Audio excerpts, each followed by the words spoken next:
Mom, I got broth. Hi, everybody. Howdy. Hi, everybody. Beck is pretty much got a mouthful of cotton, so he ain't going to be talking too much. It's and when gonna he be does, amazing. it's gonna sound It's gonna be amazing. You guys get to talk, and I'm gonna shut the fuck up. funny. Now, what exactly did they remove from your face? Number 2 molar. Number 2 molar. Oh, not Actually, a wisdom number tooth? 2. No, wisdom's your like number 1, number 2. Yeah. But it was already abscessed, and my roots are really, really long. And so they sent me an oral surgeon because my roots were up in my sinus cavity, and the abscess was like in my sinus cavity. So when he pulled it out, the abscess came out with it, which is amazing and never happens. How did it taste? And so, like blood. Look at them. So yeah, so it went well, and you got the whole thing out and everything. It's just that was at like 4:45. So like 2 hours ago. So you're munching up on hydrocodone or something, and I did just take a half of one. Yeah. Nice to meet you as well, sir. Hey, how's everyone doing? I was just telling everybody I just had a tooth pulled, so I'm not gonna be talking a lot. So you guys just go ahead, take over. I was about to say I'm doing better than Beck. Yeah, me too. Oh my gosh! So Why'd you drink it? Just who's fall out this of my mouth. nice to meet you person? Hi, Nice to meet you, by the way. Nice to meet you. Again. Let me fix my name. Put your real name up there. Yeah. So people can find you, and then we'll let you introduce yourself. Hey, there we go. Hi everyone. I'm Amit. Just a person who pops in and out of live streams every now and then and makes really bad jokes. I enjoyed it. It was a good joke to me. It's nice to meet you too. Yeah. So tell everybody where they can find you at, what you run around, what you do. Oh, if you're on like any of the ACA shows or any of the kind of like connected stuff, you'll probably find me there. I just show up in chat and say hi to everyone and leave comments around the place. Otherwise, you can find me on Facebook. I'm Amit Matthew there. Facebook, that's that communist website, right? That one. Yeah, that's the one. It's a very reliable news outlet, I've heard. Wow. It's a good thing we know you're joking. Yeah. Disclaimer, do not believe what you read on Twitter, Facebook. Don't. I mean, unless it comes from a reliable source. Like I said, don't believe what you read on. It's only about 3% reliable. Like I was duplicating logos in the 90s. That's I don't believe anything I read. If you look at something online and you go, "That's weird. That doesn't sound right," listen to your gut and go look it up. I'm on, like, I have that Indian family that's sitting on WhatsApp all the time and forwarding like everything that shows up in their message boxes, and I have to be the person who has to go to like Snopes and like pull up the article and say, well, You're the family fact checker, eh? Oh yeah, it's tough. I've had medically trained relatives try to tell me that lemon water and pepper or turmeric can help cure cancer, and I was like, not happening. No, it really isn't, man. Yeah. There's a new vid out there today. Some guy went to your basic anti-vax rally, and Oh. there's this guy, just telling, well, you take a pinch of oregano and you put it in this much salt water, and then you add this, and you take it and you drink this like this many times in the morning, and then for this many days, and it'll cure your COVID, And the reporter says, I think all of that is complete bullshit. And the guy just lights up, And the reporter starts out. He says, do you know what Dunning-Kruger is? The guy's no. You're a walking Dunning-Kruger graph. Yeah, none of that makes sense to me. Nothing you say makes sense. and they say, so he says, what is it? The guy says, well, it basically means the stupidest guy in the room thinks he's the smartest. And then the guy, the closing line, the guy says something, and then says, so I suppose you just think I'm the biggest idiot. It ends. Well, You're the biggest idiot. Oh, God. Jenny, I want you to know people are saying hi in the chat to you if you want to say hi to them. They are. I know you can't read it. What do we got? Let's see who's in the chat. We got JR. We got have- Matt. Got Commander. Thank you. Got Greyheart.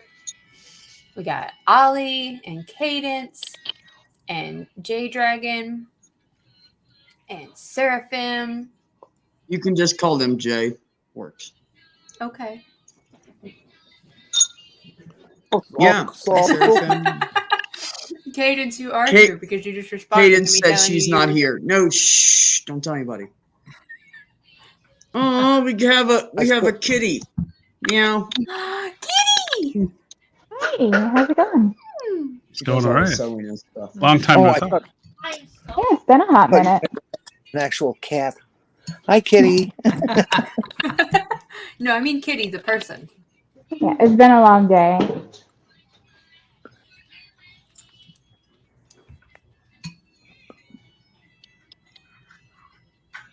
oh, Beck's on mute. So, what's everyone doing this week? What have you guys got up? This week, I don't know. I live to serve my tiny overlord. I'm a stay-at-home parent to a 2.5-year-old. Understandable. Mine's a slightly larger overlord. Yeah, you're just Nah. old enough to go to school for at least a couple Right. hours. Yeah, but not this next 2 weeks. Well, that's fair. So I get him Holiday 24/7 for the next 2.5 weeks. Probably since I'm done with this, huh? Tell Mom I said hi and that I love her. Catnip said, "Hi, Mom, I love you." Yeah, You hear that? I'd No, I also. didn't hear her. Oh, you couldn't hear her? Mm-mm. She said, "I love Catnip so very much." Aw. I'm the luckiest adopted kid. I'm the greatest parent. That's okay. I'm the luckiest dad in the world because I got Mom. Mhm. Goddamn right. Lucky bastard. Right? I fucking know, dude. She went in there with me, and because she's a PA, the oral surgeon let her stay in there while he pulled the tooth and everything. Nice. She was like holding my hand and shit. Yeah, I've never had anybody take me to the dentist or anything before. That's I've so always like drove sweet. home fucked up. Well, not anymore. You've got You Mom shouldn't be taking listening to care that on camera. Yeah, you know. maybe shouldn't say that out loud. of you. What are they gonna do? Fight her? Revoke his CDL. Yeah. Shh. Don't tell anybody. Right. I don't Don't plan tell on using anybody name live tags on too. YouTube. Maybe after Heather and I retire, maybe we'll look at the CDL thing again. You know what? Look, you know how I know this one was made for me? I would totally ride around the whole entire United States. Yeah. Perfect. Right? Perfect. Everybody else said, "Hey, see you when you get back there, sunshine." True. Amit, Yes. we don't know a lot about you. What do you do for a living? What do I do for a living? I work as an IT consultant. I am not shocked. Yeah. Heather said it I'm a walking stereotype, basically. No. Are you? Oh no. No, I'm I joking. mean, So It's- are you saying that all like younger dudes that are good looking with nice hair are IT people? Yeah. oh, what are you trying to obviously. say? Oh my I god. cracked myself up on that one. That was a good. Beck, why are you hitting? Huh? Why I are you gotta show hitting? off my No, cat the point is Cassie. he's saying because of his Yes. origin that it's Cat- stereotypical that he's in IT, and I was trying to make it about something else than the color of his skin and where he's from. It was masterfully done, Beck, until you had to explain it. I know, Jenny ruined the whole fucking thing. Amit is handsome, Sarah said. Thank you. Wow. I mean, he is. Indeed. Agreed. But I see yeah. a mom. He's good looking. You see mom trying to look at here, look at everybody. It's mom. Hi. Heather. So nice to see Heather. She does it about like the toddler does. Not quite. It's okay. We can teach them. Okay, yeah. Take some time. I'm going to cause trouble. Hey Heather, that discussion we had the other day, you're right. Beck doesn't deserve you. What? Jenny said about that conversation we had the other day, Beck doesn't deserve you. I think Beck would be the first to agree. Right? I told Yeah. her. Yeah. Every time she tries to put on new glasses, I throw them out and give her her old ones so she can see Yeah. what I look like. And you know, if we always got what we deserved, you know, life wouldn't really be worth living, would it? Oh, you Yeah. made her all like, oh. Sometimes it's nice to get what you don't deserve once in a while. You know, it's amazing when that happens, actually. I'm pretty happy with getting something I don't think seems I like- deserve. It seems But- like though, like the people that you think, you know, deserve bad things because they're bad people, they never get what they deserve. And then like, you know, good people just get like shit on. Sometimes, yeah. Right? That's definitely true sometimes. I've been telling everybody I've been a dick for the last year. I must have been because I got her. So I had to at some point turn into a dickhead. You're saying that good people never get what they deserve, but the bad people get whatever they want. So I must have turned into a dick. Okay, I didn't try that. It's okay, B. You're allowed to be the exception to the rule. Hey, you guys, you know what's funny, Kitty? Kitty knows a lot of trans people, so she'll get this. She doesn't understand that she's an anomaly in the trans community because she's so fucking like perfect, like totally supportive, sees me as a guy. Never one time when I first said I'm gonna transition, the next day she oops and said she one time. She has never said it since. And that's been like almost 4 months now. I mean, that's fantastic because even people, you know, some That people was get not weirded fair, out young by lady. that, Don't- you know, and people will make mistakes and accidentally misgender somebody, not doing it maliciously, but you know, Yeah, if they no. met someone one way and then they go to transition, it's you know, habits sometimes are hard to break, but that's amazing. But the point is that she's always seen me more like a guy anyway. So she's like, yeah, it's just you. And I'm like, who are you? Where did you come from? And no, her sister's taken. So you guys all calm down now. The trans guys that aren't on my stream because I don't think I have any around. How did I miss the? You got a handful of non-binaries.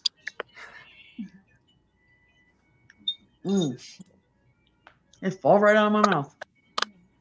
Oh yeah. Which tooth did you get pulled back? The number mol- 2 on Ah, top. Yeah.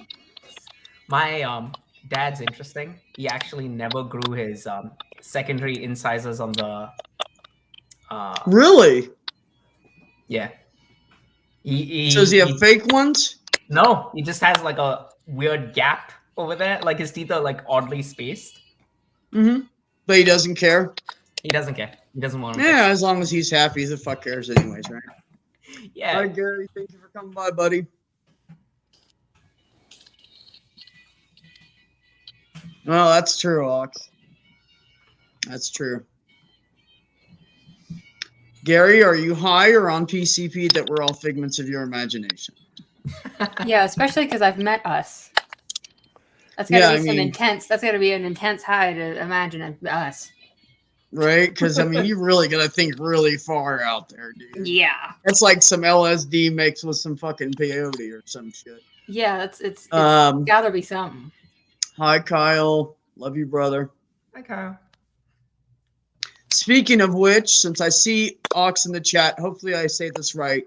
Yeehaw noha, my friend. I love you, bro. Which means good blessings for all of you that don't know those 2 words that I know of Good blessings from the native language. Oh, fun. Yeah, yeehaw noha. Or yeehaw Which noha. native language? Yeah, I was just thinking that too. Ox, is that? Fuck, what is it? Oh, bro, I forgot. I'm sorry. Cherokee? Oh, I can't remember. It's the one I that suck, bro. Tell me again. I'll remember next time. I'm unsure. I don't remember. I know he's told us a time or two. That's exactly what figments of my imagination. Yeah, you're right. We would say that. Lakota. Yeah, crazy people don't know they're crazy. Thank you, Lakota. That's right, Lakota. You're in North Carolina. That's a lot of Dakota. Dakota there. It's they got rid of my alma mater's mascot, I'll be right back. Probably which needs was me. an indigenous figure before I joined. I was so happy to hear that they had gotten rid of it. What did they become instead? I don't think they've decided on one yet. But it was not a nice mascot before. Like it was not a very inclusive mascot. What school was it? The University of Illinois. Oh yeah, I heard about that one. Yeah, I don't remember exactly what the beef is that it was in Native American, but there was something specific about it if I recall. But anyways, immaterial. I don't know the politics behind it. I just know that you shouldn't be using people as mascots. Unless you want to do something like the North Dakota Crackers or something. Like, I'd be okay with that, considering it's mostly just white people up there anyway. Well, like, okay, car companies get away with all kinds of stuff. They name let's see, now I'm gapping on all of them. Well, the one that comes to mind is the Samurai. Whoever makes that. Now, isn't that pretty? Saying Samurai, isn't that pretty much the same as Warrior, which was taken away from Marquette University and other. And why do the basketball Warriors get to keep their name, but the football, the college basketball ones can't? Damn it, Ox. Hold on. Hey, Mama. How you doing, Spirit? Oh, my girlfriend said hi. Hi. Okay, so Ox, you gotta spell it out phonetically for me on Twitter, and I'll get back to you. Danny. Ox just needs to join the stream. I said hi. Were you off speaker? No, I just met your. I had something for you. I'm gonna send it to you real quick. Oh well, I can't go see it. All right, or I log out. Well, That's so I fine. can. You can see it later, but I did. While I'm here, I might as well send it to you. Where is it? I agree with that, Ox. I know, right, Gary? I have all cool people. See, all you have to do is go, "Oh, I'm in pain," and people show up. It worked. I mean, I really am in pain, but it worked. They didn't give you any of those fun meds. So with the Probably just 800 milligram ibuprofen. So ox, is that like, okay, hold on. We got to learn how to say this, everybody. So that's aho, right? Ox, that's easy. Oh my God, we have a Mel. I really am fucking popular. But No. ox, the is that Mel. dohai? Dohai? He, I don't know. You gotta help me out, bro. Howdy. Oh, it is Hi. aho Hi. dohai. So it's Hey, Mel. greetings and peace. Long time no You see. should teach that to my brother. He says that to everybody. Peace and respect. How's Anyways, everyone? we are playing with. Oh, did we lose Jenny? Son of a bitch. Every time I get too many people in here, we lose Jenny. That's not your fault. That's hi, I Bree. know it's StreamYards, but I pay for it and I don't want to change it right now. Hey, everybody. Hi, Bree. Mel, Yes. we got to go in order. Actually, Amanda, how are you doing? I didn't really get to talk too much. Okay, we'll just You skip need to that. not ask me how I'm doing.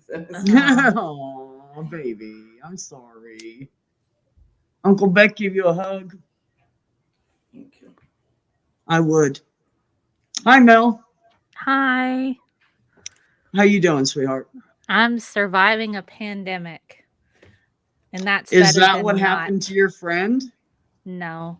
If you don't want to talk about it, that's fine. We'll leave it alone. I just want to make sure you're okay. Yeah, no, it was unexpected. Oh. They're not certain what happened with their passing. I don't know if any London peeps are around in here. Not at the moment. Tobias Fauntleroy. Tobias was really a huge advocate, an ally in the LGBTQ plus community in London. He ran lots of events where people could explore and be who they were. You know, lots of parties and stuff. He was known as White Mischief. He had cabaret shows. And he introduced me to pretty much most of my friends that I have in London. And he passed away last week. And it's just been, it hit me hard. I'm sorry, honey. It So just, sorry, Mel. I have friends I would consider to be lifelong friends now. And just losing him, it's a massive freaking hole. And I didn't know this, but apparently he was a 90s Brit pop star. Seriously? Yes, he was in. Give me a link in the private chat or put it in the chat. Okay. Yeah, Tobias Fauntleroy Slater. So they can check him out. Yeah. I didn't see. If you have an old song of his, we can play it for a few seconds, like a memorial. Oh, I don't. It's like he was featured in NME, if you're familiar with that magazine, with his passing. But he was a huge ally, and would have parties, very inclusive parties, and people could come as they were, and it was just a very safe place. So it's just, it's really sad. Yeah, it's just really sad. I'm sorry with that. sweetheart. So Really it's sucks. I'm okay well, now. I'm gonna tell you what, I'm done complaining about I my wasn't tooth. yesterday. Mel, I My do tooth have doesn't some pierce news that might cheer you up a little bit, because I know, like, you were, like me, advocating for vaccinations and taking COVID seriously.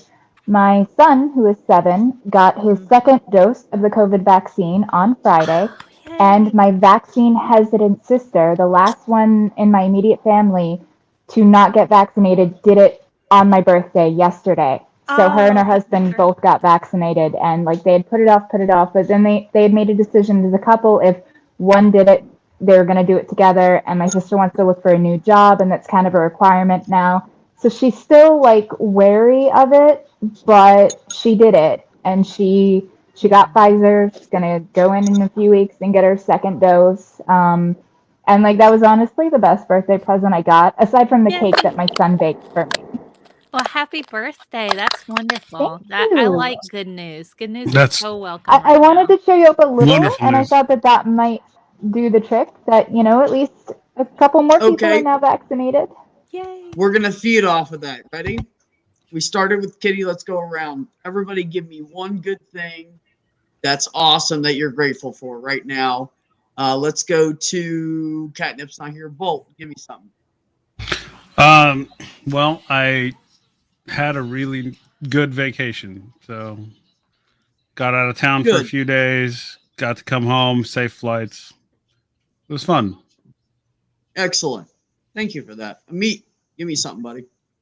I get to meet family for the first time in 2 years almost. Oh, good, man. Yeah. Are they flying in? I have a cousin from Ireland who's visiting, and I'm going to meet another cousin who's been working really late. Like, he works night shifts, so I never get to see him. He works in the service industry, so that means like when I get a holiday, he's got his busy season. So of course, yeah. Good. Yeah. That's awesome. I'm glad to hear that. It's awesome, man. What did I Spackle, come go back ahead. to? Give me one thing, Spackle, that you're just like so fucking happy about right now. I want good vibes. I'm kind of in a depressive slump, but I love my dogs, and one of the great things about my dogs is like my Raffle dog, the one that's a Boston. He's just a little cuddle monster right now, and so like even if I'm wound up or sad about something, like he just comes in and it's just like, it's okay, Mom, and he just like kind of like it's like my little football. I love him, and I think I'm really grateful for dogs because they're just incredibly helpful when you just kind of need that hug or that extra little bit of love. And so I'm grateful that I have them in my life. I have the ability to have some animals and stuff like that. So yeah. We absolutely do not deserve dogs as a species. Humans suck ass, and we do not deserve dogs. We don't deserve it. We deserve cats. They're assholes. Don't get me wrong. I love them. I have 4 of them. But The we worst person definitely in the deserve world- cats, but not dogs. The worst person in the world, their dog still loved them, though. You know, the worst person that's ever lived, that dog still loves That's them. because dogs have unconditional love. Mhm. They do. And pets that love you, they have unconditional love. They don't know how to. They're not going to look at you and go, you know what, you're kind of a dick sometimes. I don't love you. Like, they're just not going to. So How okay, I was, Bree. yeah, how I was raised, Oh, go ahead. hugging wasn't okay. Like in my family, we didn't hug. I didn't hear the words "I love you," things like that. So for Same. me, animals. Damn, that's fucked up. I know it is, but for me, animals have become a safe place. So I have like this really. I mean, I like people, but I really like animals a lot too. And animals have always been sort of a safe place for me to be expressive of love in ways where I'm a little more hesitant with people in that kind of cuddly fashion for some reason. You know, like I'm actually not a very cuddly person, though I'm sure there's some people that would like, oh, I'll challenge you to that. but yeah, like it's just a space for me, and it's a good space. So Like, Good.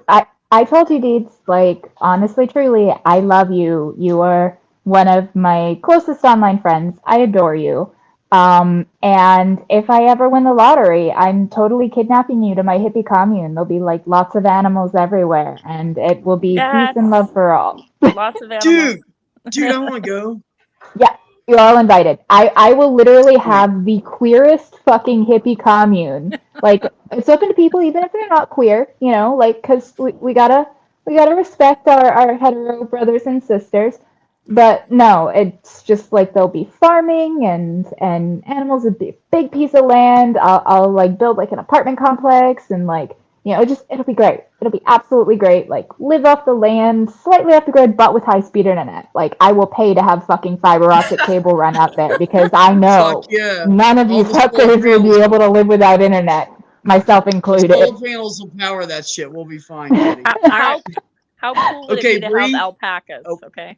My sister, guys I are told going you, my off the sister wants alpacas. And if I win the lottery and get my little, like, you know, piece of land kind of thing, like, I will be getting her alpacas. Get Athenian goats. Stop. Yes. I'll We're get off the some of those subject. too. We'll go back to that. I Bree. have to ask. I did want to ask really quickly. Are we going to go full Viggo Mortensen and have the donkeys and the cows roaming through the houses? No. Because he has We have his horses and lines. stuff like walking Nope. through the house. You know, humans But have if, done but that. if Viggo Mortensen's they still there, live in this stable. I mean, but if Viggo actually decides to join the commune, I'd be okay with that. Yeah, think Viggo Mortensen and Ryan Reynolds. I'd pretty much let them have the run of the place. Like Yeah, either that'd one. be But I think alright. I'd rather Ryan Reynolds, honestly. He tops my, my list. He's You know, such we a all have our smart list ass, of the though. celebrities. Vigo it's the 20 years of the Lord of the Rings, man. I still, man. You know what? That's, If you guys gonna put those two in there, you might as well put the dad in from This Is Us. Can you at least add Rachel McAdams? Yes. Oh shit! No, man. Yes. No, my girlfriend would kill me. And Elliot Page for me as well. Elliot Like Page. I have had a crush on Elliot Page for years. Oh my goodness. I find Elliot very relatable. Very relatable. I'm sorry, Jenny. Hold on. I have to say something about this. I'm sorry, Jenny. I pay for Steam StreamYard right now, but I am going to consider switching over to something else. Just give me some time. I'm thinking about it. I'm sorry. I got to compare Jenny. some shit. Do I need to leave? No, Is it's anything with that? no, it's once we get over 6 people, she gets kicked. As soon as we Oh, hit 7, so it's okay. I'm We're sorry. gonna Jenny. work on. Aw. Sorry, well, we're gonna work on making sure we get something fixed for her. So, Bree, give me something good. Oh, well, I got a job interview tomorrow. I don't know if I'm going to Good. take it or not. They're probably not going to offer me enough money, but to leave where I'm currently at. But I hope they do because it's a much better. It was doing something I'd feel a lot better about doing than what I do now.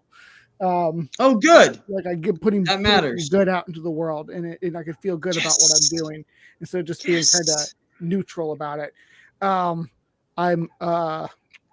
like Spackle's talking about being in a depression. I've been in a depression for a long time. I'm kind of like feeling a little bit better now. I got I know, sweetheart. got some of my meds leveled out, so I think I'm starting to get some pep back into my personal life. It's because you all just see me on here smiling. I got real struggles too, just like the rest of the world. Yeah, But, Bree just fakes it really, really good. Well, not that good, I know, but I've also known you for 2 years, so I can tell. But yeah, you do a pretty good job of faking it. I my kids are doing really good in school.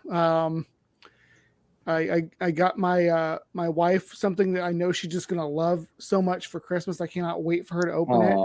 Because she's gonna like flip because she's wanted one for so long and she finally got one. I don't know. I kind of wish that what I got that it was a little bit bigger. She got me Green Bottle Blue, which is this really cool tarantula from Venezuela. That's its abdomen is orange red and its cephalothorax is green and its legs are blue. It's this really wild colored tarantula, and the coolest thing about it is that it builds these massive webs. It's what they call a heavy webber in the community. It will fill its whole entire container with draped cobwebs. It's going to look really cool. Oh my god, that's awesome, man! Yeah, Sorry, so come sweetheart. check it out if you're weird and Just into have it. spiders building. And I got to watch Mel and this in R and Raw and some other folks just a little bit ago doing this discussion about evolution. It was really good and really fun. They talked about dinosaurs, which everybody knows that I love dinosaurs. So I'm swinging up on a high note here. Hopefully, I'm cheering up the crowd here.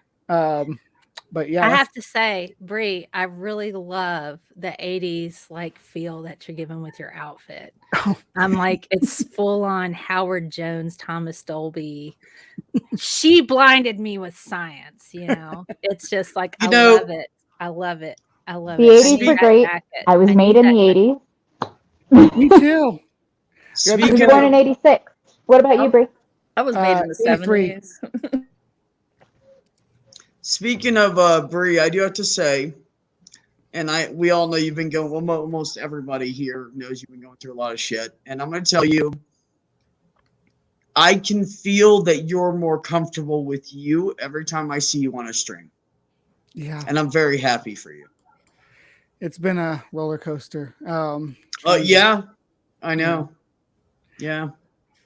And also, I know you've been dealing with a lot of shit in the background that we don't know about, but I'm happy that you're heading in a good direction for you. Yeah, I'm really things are looking up in my personal life, so I'm hoping it stays on that upward swings.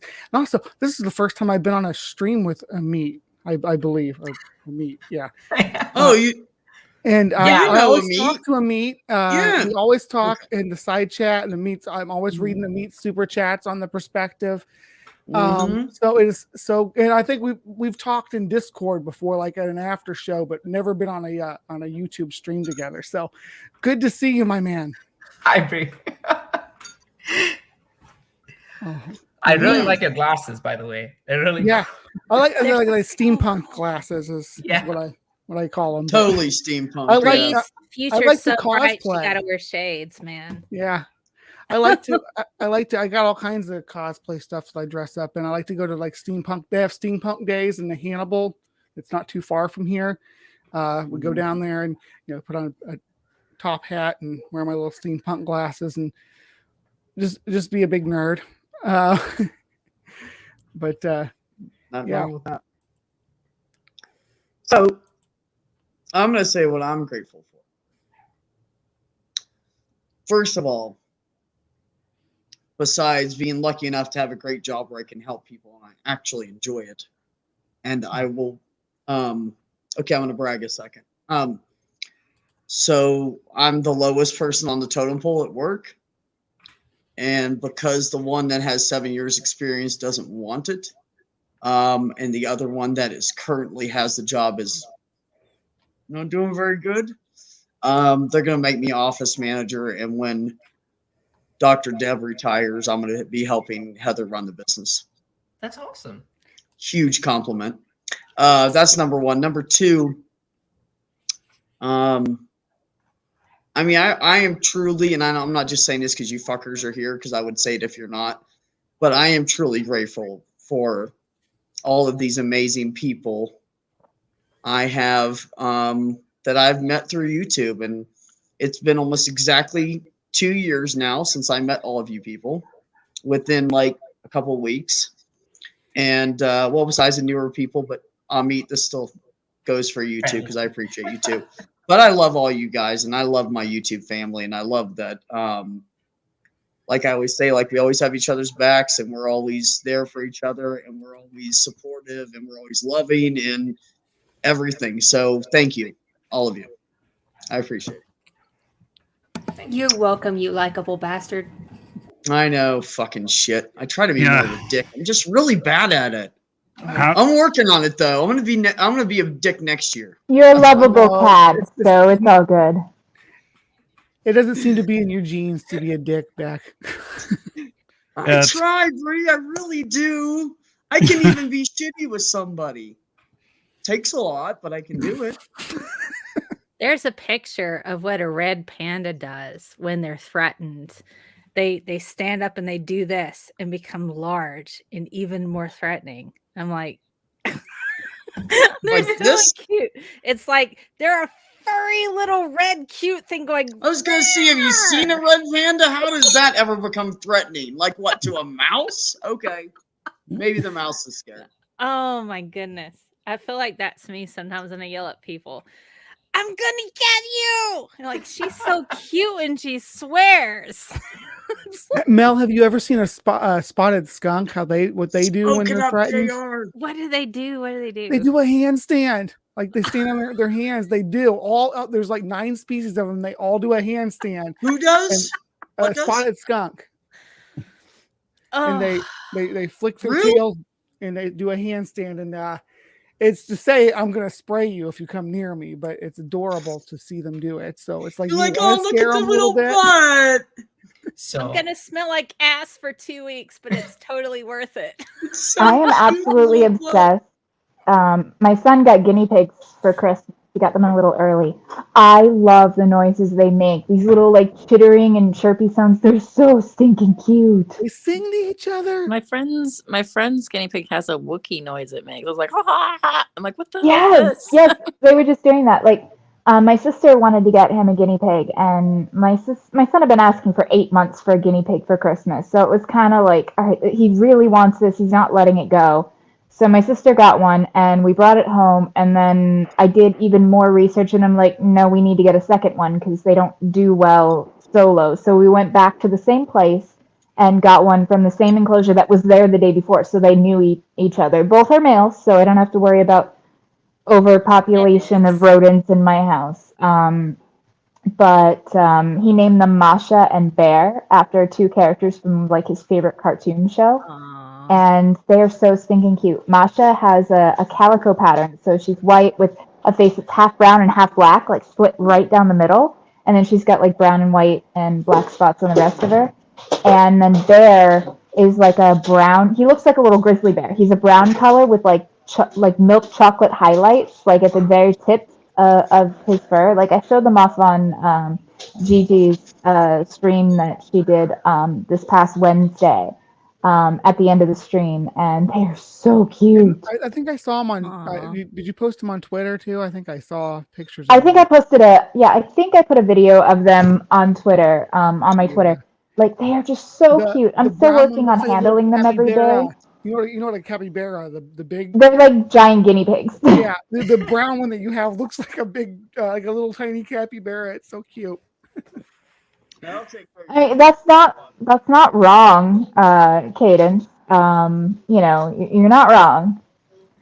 But Seraphim, are you saying that guinea pigs or skunks hate mothballs? So I don't know. Yes, I mean, when I grew up in India, we'd have problems with monkeys that would come in and kind of like steal milk packets from in front of your house, or like come in and like steal stuff from your pantry. My grandmom hated like calling folks over to hurt the monkeys.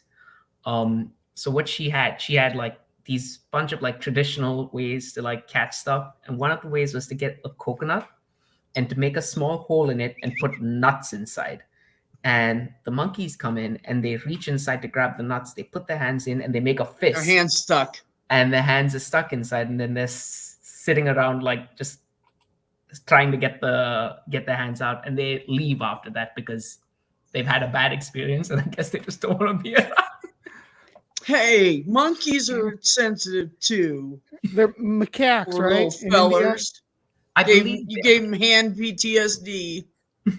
They're like raccoons can get like that around in the U.S. Over here. They can, if they're like in national parks and stuff where they're protected, and there's no fear of humans. They'll come into cabins and houses and in buildings. They'll come get into your car while you're in the rest stop.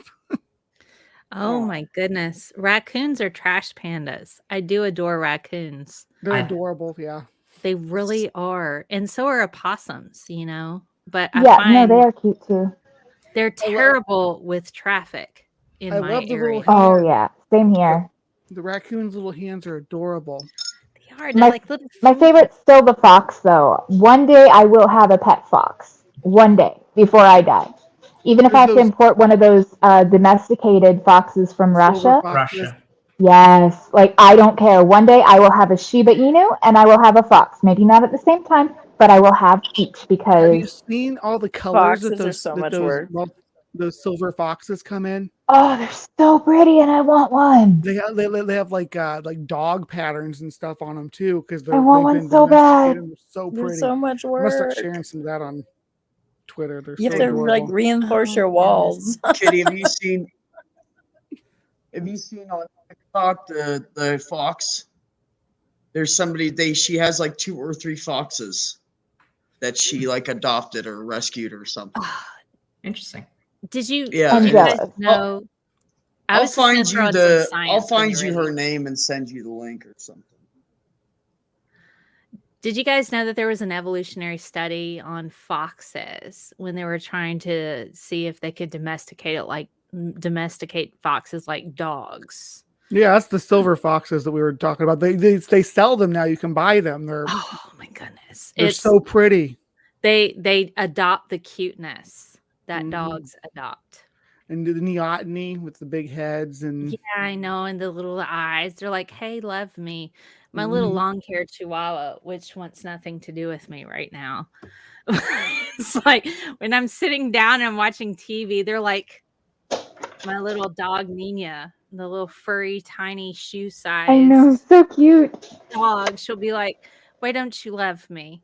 You must hold me, love me at all times, or I will die." And I'm Dogs do struggle with object permanence, and you know that it goes to follow that emotional permanence would be part of that too. I have to say, she's a great incentive for my students, though, because we actually had Nina Dog Day in my Aw. lecture. And I'm like, "You guys, you want me to bring Nina?" Like, yes, oh my God, we need her. So I brought her, and there were a few students that didn't come because they thought it was a bank holiday. And so it was really funny because I brought her, and they're like, "I don't care. It doesn't matter." The ones who showed up, they're like, "It doesn't matter. I came just for the dog today." Which is like, here you go. Here's Nina. Okay, well, we're having a study day. She's Please usually sit. in a little bed over there to your Hold to your on. left, Yeah, isn't she? this is her Yeah. seat. And I have Hold on. Grogu Ben, who's teaching her the Force and everything. So Ben, do you need 2 links, or are you guys coming in on the same screen?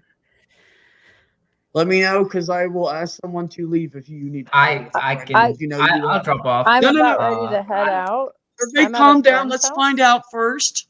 Let's find out. Quick, not everybody try to leave at once. Jesus Christ. I volunteer. We all want to see Ben, though. Yeah, exactly. That's giving me a I know you're gonna fucking make Bex complex feel over here. bad. I'll leave to let Ben come in. Right? We all would. It's like, oh. Well, leave honestly, he is my co-host, so he could let himself in and kick any of you guys. So what can I say Exactly. anymore? I might be Like, too. I made him an admin on my channel. We'll be on the same. Oh, okay, I only need one spot. We're good. I can You guys leave. have been so quiet. I've missed you. How's it going? We haven't talked much since the fundraiser. Who? It was fun watching you on the goddamn podcast the other night. Good time. Oh, yeah, on, that on was Ting? that was really On sweet Ting? of you to come, Bree. Oh. Thank you. Yeah, it was. Yeah, I liked the talking about the sharks and stuff. They do videos. They look at different videos, people doing all kinds of crazy and some stupid stuff. And Yeah, it's me and Tejas, Coctopus Prime, and Dark Matter. We have a show on Tuesday nights that we do. So it'll just be tomorrow night too, and then 10 Amanda- o'clock. Man, What? toss me the YouTube link for that, Okay. so I know when it's. And tell me what time. What time do you guys do it on Tuesdays? It's Eastern. from 10 to 1. 10 I p.m. missed the part Eastern. where you talked about Jim Brewer, Okay, though. that's cool. Yeah. Yeah. Maybe we need some science stand up in here. That Some would be science fun. stand up. Maybe. Science some stand material. up. Let's I hear thought your about maybe- material, Mel. I don't have material yet. I'm thinking maybe I should do that because women in science are funny. Are we?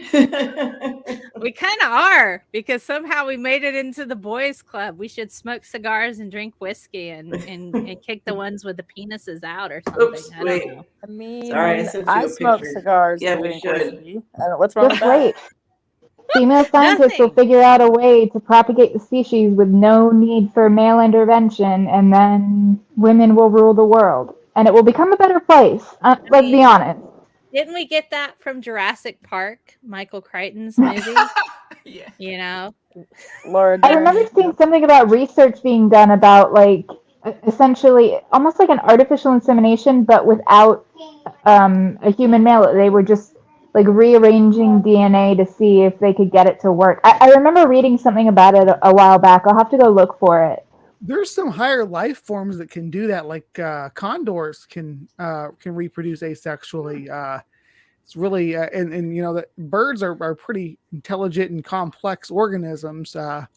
Of course, there's lots of reptiles that can reproduce through parthenogenesis. Komodo dragons, the biggest of the lizards. I don't know if I should reproduce via mitosis because just one of me is really, really enough. Yeah, that's part of the problem is that the babies are basically come out like clones, right? I know. And then there's all of the anxiety that, if you believe in the good Lord, put upon me. And I'm just like, man, if God's real, I have lots of words to say to him about that. Yeah. Or There's her. just like God an is extra Alanis batch of Morissette. anxiety that you got. It's no big deal. I mean, as far as I'm concerned, God is Alanis Morissette because the good prophet Kevin Smith told us that in Dogma. Dogma. You got that right. I have his shoes. I have the prophet's shoes. Kevin Smith, Melody. I feel we're Twitter married. Wow. I I'm have Twitter married to Kevin Smith. It's fantastic. Fun fact: that movie is almost impossible to get a hold of now. I know. I have it on DVD. It's great. It's a Weinstein film, and he's a dick. My so hard to get a son hold got of me it? a signed copy of the script for my birthday, signed by Kevin and Jason. Yes. So it was pretty cool. And I can Nice. confirm that they are wonderful human beings in person. They absolutely are. They're just as wonderful as you think they are. I hung out with him in his living room, and he's great. Jen is great. She wouldn't stop playing with my hair. It might have turned me on a little bit. As she's in there, she's like, so you're a scientist? I'm like, I totally am. So I'm just like, this is okay. But, yeah, they're, and then I went to Comic-Con. It was July 2011. I did a podcast with Kevin Smith. I appear on Jay and Silent Bob Get Old as well. I don't appear on Hollywood Babylon, but I do show up in his state of Red State or something where he was making the film. And I also appear on a few others. I don't remember. Anyway, so I'm on this podcast with Kevin Smith in his living room. And I'm like, this is amazing. Oh my God, I can die like right now. And I met him in New Orleans for Red State when he was on his tour. And he signed like everything I have. And he's like, Melody, I fucking love you. And he wrote that on the Red State poster, which is hanging over there.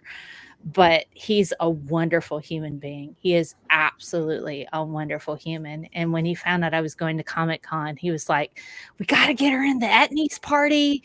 And she's got to come to my Q&A. And I think Cowboys and Aliens was being screened at Comic-Con that year.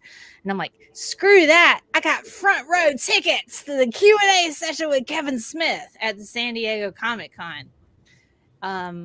Yeah, he's a wonderful human being. He's just a really nice person who would literally take off his shirt and give it to a fan. And I met Ralph Garman. I met Jason Mewes. I hung out with his wife, went to the Etnies party, got freaking trashed. Then went to Battlestar Galactica thing. And I think I talked to a Muppet somewhere on YouTube. I was hammered out of my mind and I haven't found that yet. But anyway, it was great. He's a wonderful person. So speaking of famous people I met at Comic-Con, earlier this year, I actually got to go to New York Comic-Con where I met Scott Snyder. Right. And if you all remember, there was that whole controversy earlier in the year about them kind of like banning an episode of the Harley Quinn cartoon because it showed Batman giving Catwoman head. Right. And the DC execs basically said, oh, Batman heroes wouldn't do that. And like literally everyone on the internet got annoyed. Right. So I met Scott Snyder and I got him to sign my book. And that's so cool. Right. It's in there. But yeah, basically like when I went to get it signed, you know, you get those like 2 seconds with them to like ask them a question or to say hi. And it's like, yes. I went in and I said, hey, what do you think about DC saying that heroes don't give head? And he looks at me and he says, you know, Batman trains to be the best at everything. Everything. And I couldn't stop laughing. Ra's al Ghul would have nothing less. Batman, while he's over like training with Ra's al Ghul, he's like, you must go and practice giving head to all of these ladies of varying labia. Did you say a varying labia? I mean, That is maybe what she so. said. Do you follow the Vagina Museum? If not, you totally should. A friend of mine works there. She's great. Labia is different lengths, and it's very important that Hold on, I I was got distracted signed- for like 15 minutes and then I heard labia. What were we talking about? Stop Ox. interrupting. I'm Woman's trying to take labia. notes. I just want to say to Ox, Bree's I have trying a to signed take copy. notes. I have a signed copy of Half-Life 2 by Gabe Newell. Ooh. Probably the Okay. coolest nerd item I have autographed. And I Okay, was there next. when he did it in his office. Ooh. Wow. Damn, you won up and nobody's even gone against you yet, Bolt. Who else gets something cool signed? Let's go Nerd Wars. Hold on, let me find it. It's the 20th anniversary of the Lord of the Rings. I got a fellowship script around here signed by the cast. Wow. Shut up. Let me find it. Hang on, it's totally here. I gotta find it though. Shit. I got lots of stuff. Seems like Latvia. Here it is. Here No, it I'm is. pretty sure they said labia. There we go. Wait a minute. Hold on. Hold it up. There we go. Elijah Wood, Orlando Bloom. Shut up. Yeah, Seth, like Sean Astin, Viggo Mortensen, Billy Boyd. It's a script from Ian Lord of the McKellen on Rings. there? I think so. Yeah. Let me see. Where is he at? Like, all of them. Yeah, Yeah. it was at an event. That's fucking awesome. I'm a little jealous of that one, Mel. I tried to get so I got this thing. Yeah. It's 20 years old from New Line Cinema. The full script. I have stuff and things. Hugo Weaving's on here.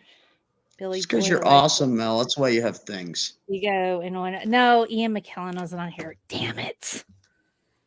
All right, what do you got, Bold? Hold on. Damn, dude. That's Gabe Newell's signature, one of the wealthiest men in games. Wow. Ooh, that's nice.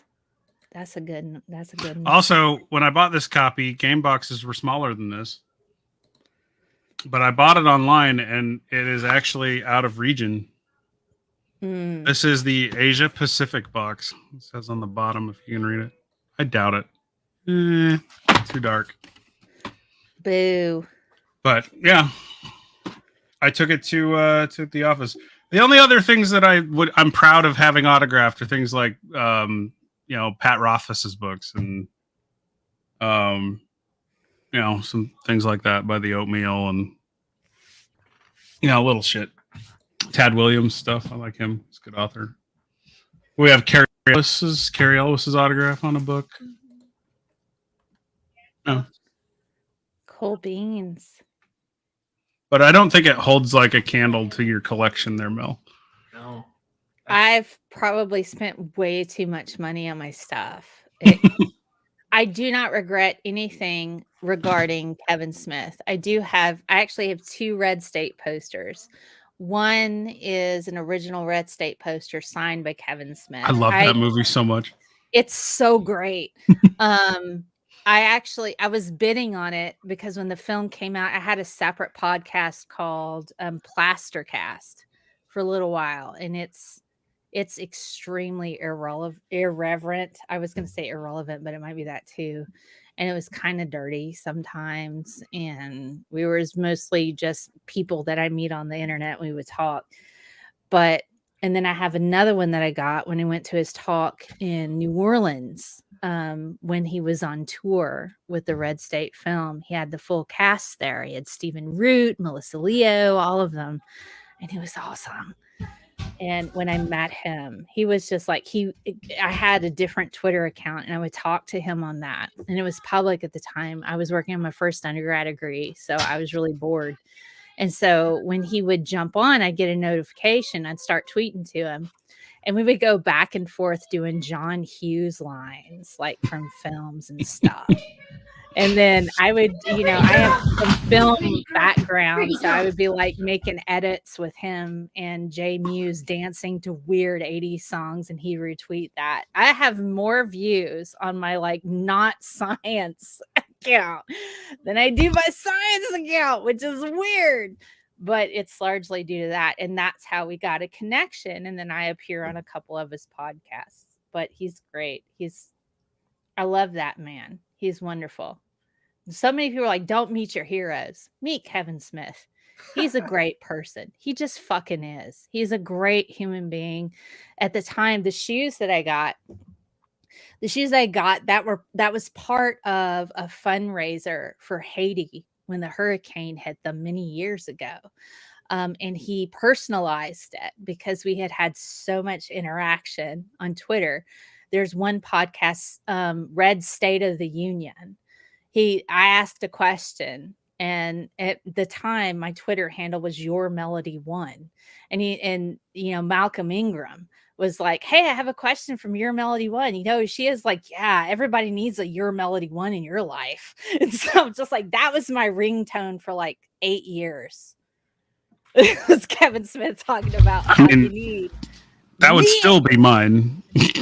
Oh my God, it was great. I was like screaming through my living room like I had just seen the Beatles on Ed Sullivan and shit. It was just like, we all need a Your Melody One in your life. I'm like, that's me.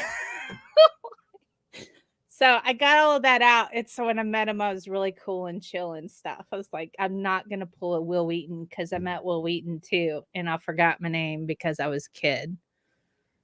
And I was a Wesley crusher. I totally crushed on Will Wheaton pretty hard.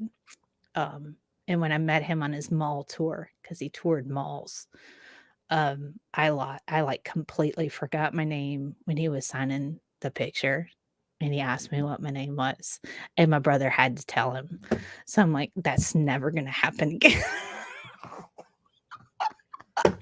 I'm like, be cool, Mel. Be cool. Be cool. Just all the time. Be cool. So it's hard being a nerd. It is. Christian J. Watkins. I miss you too. I love you, buddy. What did you say there, Purple? You got a what? Oh, I got to meet Weird Al Yankovic backstage after a show. That's pretty fun. I know, right? Weird Al is great. Purple said, when I was in high school, I had an autographed copy of Dragon Riders of Kern, but I don't know what happened to it. At one point, 4 boxes of books got wet in stores, so it was probably. Oh. I had a bunch of Stephen King. I had all my Stephen King books because I had just been moving in the back of my car, and it got flooded. Oh no! I had like, I don't know, 18 or 21 of his books or something like that.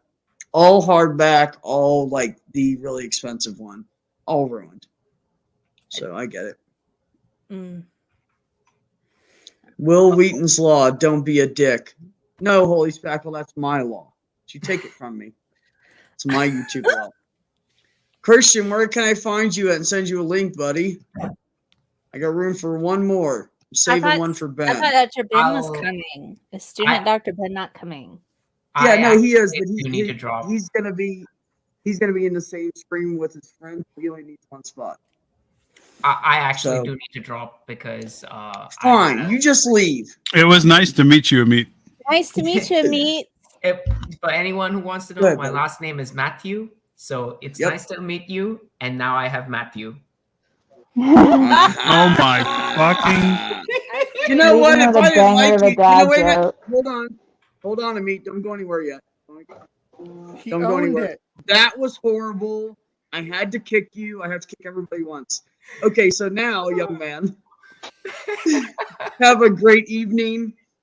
Hit me up on Twitter. Find me on there, whatever, if you don't already know where to find me. And if you ever want to come in, just say, give me a link. Mondays and Wednesdays and Fridays. All right, buddy?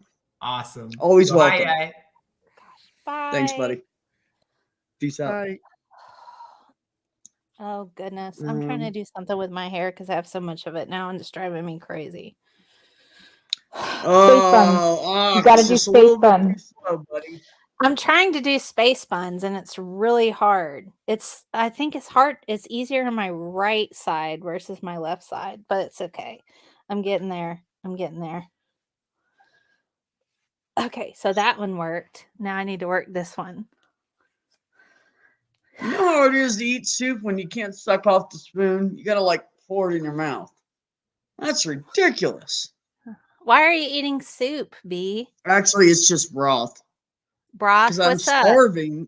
Oh, they took my tooth out. They took your tooth out. Yeah, my number 2. Your number It's 2? a number 2. Okay. That's the order it is in your mouth. I think I did this side wrong. I can only do like one side correctly with these stupid freaking buns. Timing, it's all about, yeah, you're right, Ox. It's all about timing. Not necessarily sometimes. Be happy you have hair, Mel. Mine's slowly thinning out. You don't need it, Bree. You're beautiful. You'll be fine. Oh, You thank are beautiful, Bree. Bree, beautiful. Bree, I wanted to talk to you about your car's auto warranty. Or your car's warranty. Yeah. Oh, okay. Sorry. I had to Why use you wanna Ox's do joke. that? he Okay, got so this that is right. like not even, but okay. The force is off with this one, I guess. Making your hair a little bit damp or doing it on unwashed hair makes it a little bit easier. Because if your hair was washed recently, it's a little bit smoother, a little slipperier. So No, it's my harder to hair has get. not been washed in probably at least 4 days because Okay, then I mean, spritzing a little bit of water to help, make it a little more manageable, can definitely help. I think it's just practice with me. Okay, there we go. That's a bit I like better. that purple. That's really cool. It's not. Also, even. purple, come in if you want. I have room for you. I'm holding it for a couple people. You're one of them. I'm going to make this one higher because I think I can do this one higher, which will make the other one better looking, I guess. You're only as good as your weakest bun. You're only as good as your weakest bun? I guess a baker could understand that. Oh, you're talking about hair. Mel's trying to put her hair into like Little Star buns, Wars, Princess like Leia on bun. top of my head or something. Wait a minute.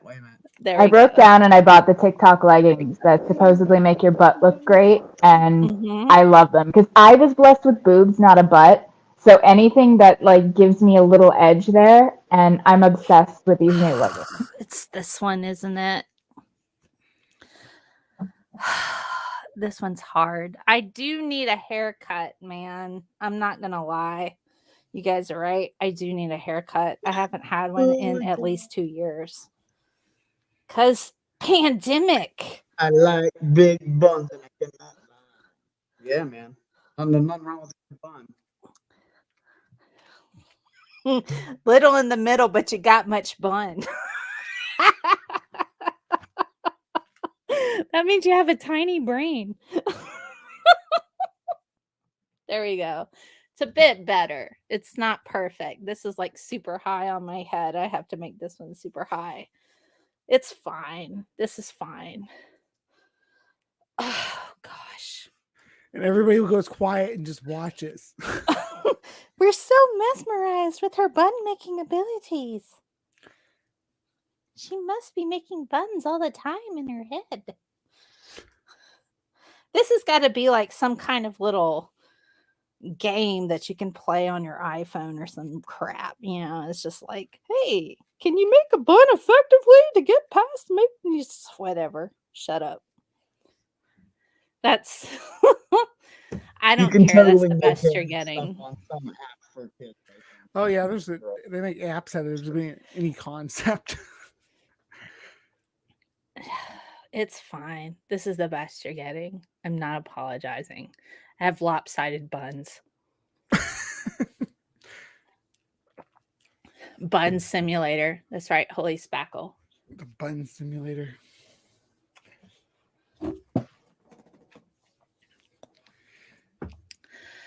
Bun simulator, the latest app. parted down the middle, so you got big buns. Are you serious? They have a bun making simulator for making buns in your hair? Do they really? Oh my Oh. God! Hold on. It's like maybe I can have like a chemistry started- round. You started Oh, a look at trend. that. Her buns are better than mine. Look at that. No, just said her buns are better than mine. Her buns are better than mine. We can't all have Those beauty. those two front bangs. That was like that when I was in high school. That was the thing that all the gothy chicks would do with their hair. See, but I was the goth chick in high school. Yeah, but what is that? What element do you have on your head? Yeah, what do you have on your head? okay, so What'd you this say it was? One, Is it 2, carbon? 4. So it's 4 carbons. So it's 4 carbons. single carbon is meth, bute. Oh, frick.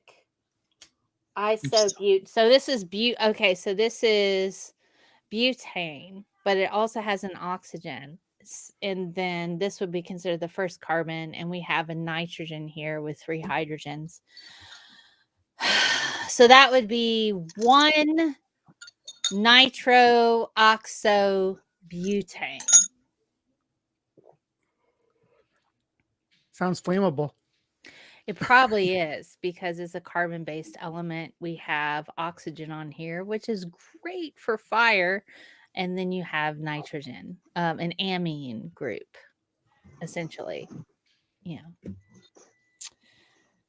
My buns are not as nice as Kitty's. Guys, give Kitty all your money. She has better buns than I do. You know, I was trying to like solidarity. I wasn't trying to one up you, I swear. No, it's okay. Maybe if I twist it a certain way, then it will look Kitty's hair So is thinner. the way I did these might not even work for your hair because your hair is longer than mine.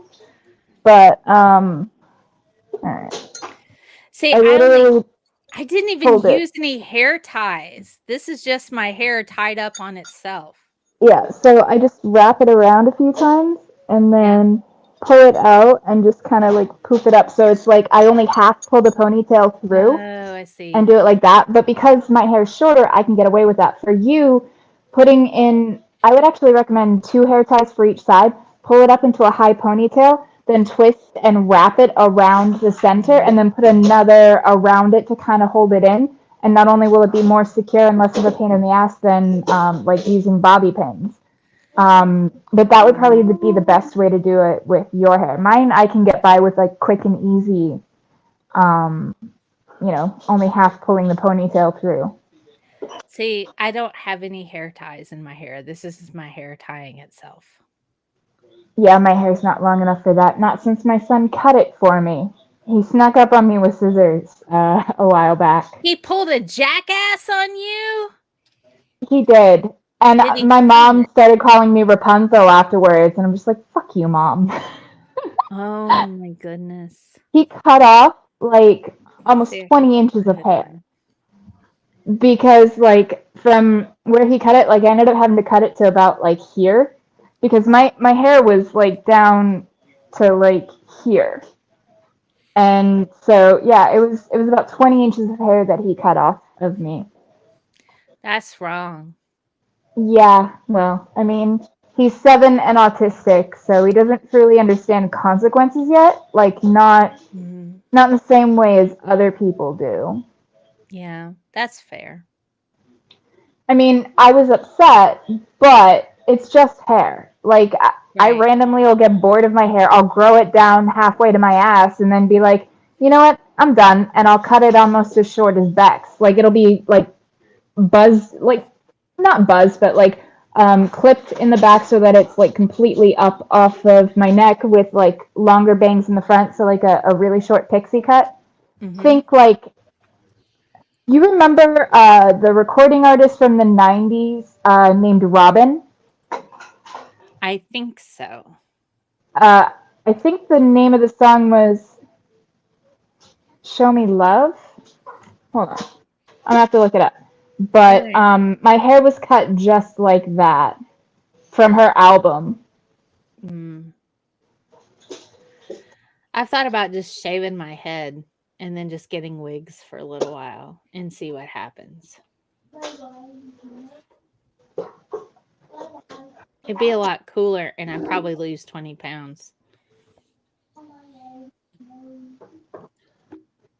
So you got So- really thick hair too, huh, Mel?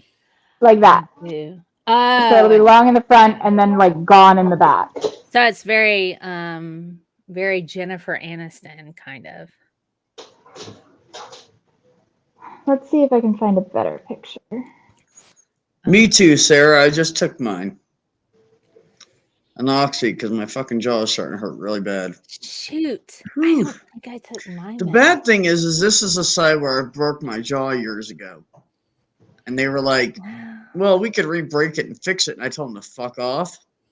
So kind of glad I didn't get it done. But at the same time, sometimes it comes back and haunts me. I don't know if I took my meds or not. I'm on Zoloft and beta blockers. So if I wake up at 3 a.m. with a panic attack, I know I didn't take my meds. So that's me I'm on when I got rid of my hair. Oh, but Just see, a that looks milder, good on milder you. symptom side effect of than milder side effects than Zoloft, but it's the same shit. Yeah. And I would do like pink in it too. See, on- that looks good on you. I don't think I I'm could on rock Lexapro that. Pro too, Beck. You're on Lexapro too. I like Yeah. Lexapro.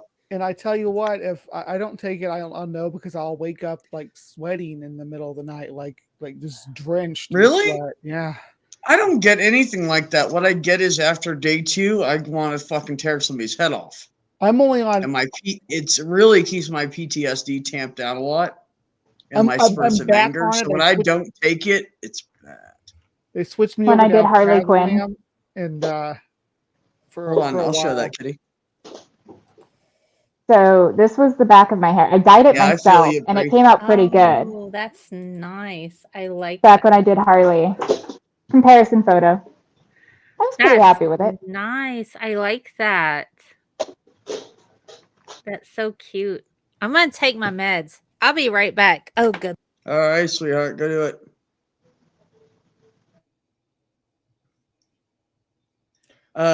Commander, I am not on Vicodin. I am on oxycodone. So, yeah, Vicodin is just hydrocodone, different shit.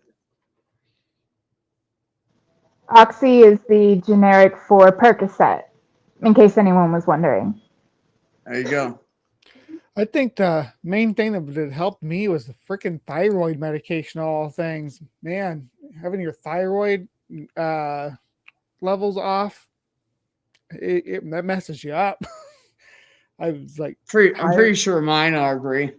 yeah, you should probably get it checked because I mean, Well, I feel less tired now. I feel like I have more energy. I felt so bad because I went like weeks without walking my dogs. I was just so emotionally and physically and mentally exhausted. Yep. And when your mental Yeah. health goes bad, everything wrong in your body is exacerbated.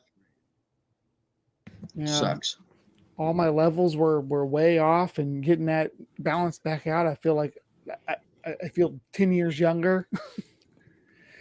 So No, actually, Commander, I'm a lightweight. If I take something and I'm not in a lot of pain, I will be like, I don't know why. I always have been. The funny thing about that, Bree, is I have had my thyroid checked, but it was my other doctor. Now Heather's my doctor. And so we're going to go back over them because for those of you who don't know, your T3, T4, and your TSH, they kind of work in a like little triangle, right? They're all kind of interconnected. So if one level's too high, another one should be low, and if that one's too high, the other one should be low. those your hormones all off. Yeah. Yeah, your thyroid. Yeah, but I'm just talking about thyroid, right? Mhm. So, so in my family, we're always in the range, but one will be in the middle and the other one's low, where the one that's in the middle should be really high. So we do need some. And all the doctors go, "Oh, you're in range." And then Heather's like, "No, we're looking at that shit." Because I can't, I mean, I don't care how hard I try, I cannot lose the weight around my middle. And I know it's my thyroid because my mom had it, and my sister has it, and my brother has it, and I can keep going. Well, So I've been on my ours just show differently than most people. Like I've been my on whole my family, everybody's thyroid- is like I've been on my thyroid medication just for like 6 weeks. okay. And I've already lost about 8 pounds. So See, I really think it's helping with my. it's amazing, man. You guys have more energy to do stuff, so I'm out doing more things and outside more. I know it's cold right now, but I've been going for walks with the kids and stuff just to get out of the house. It's kind of nice to feel like I can do that again without. I'm glad for you, Gary. Exhausting. Right. Yeah, it's true. I'm glad you tried snorting coke, Gary. You got to follow it up with this next message. Yeah, they're very painful. Absolutely very painful going down your sinus cavity. I've done it before, but mine was laughing. It was in the opposite way. Still hurts.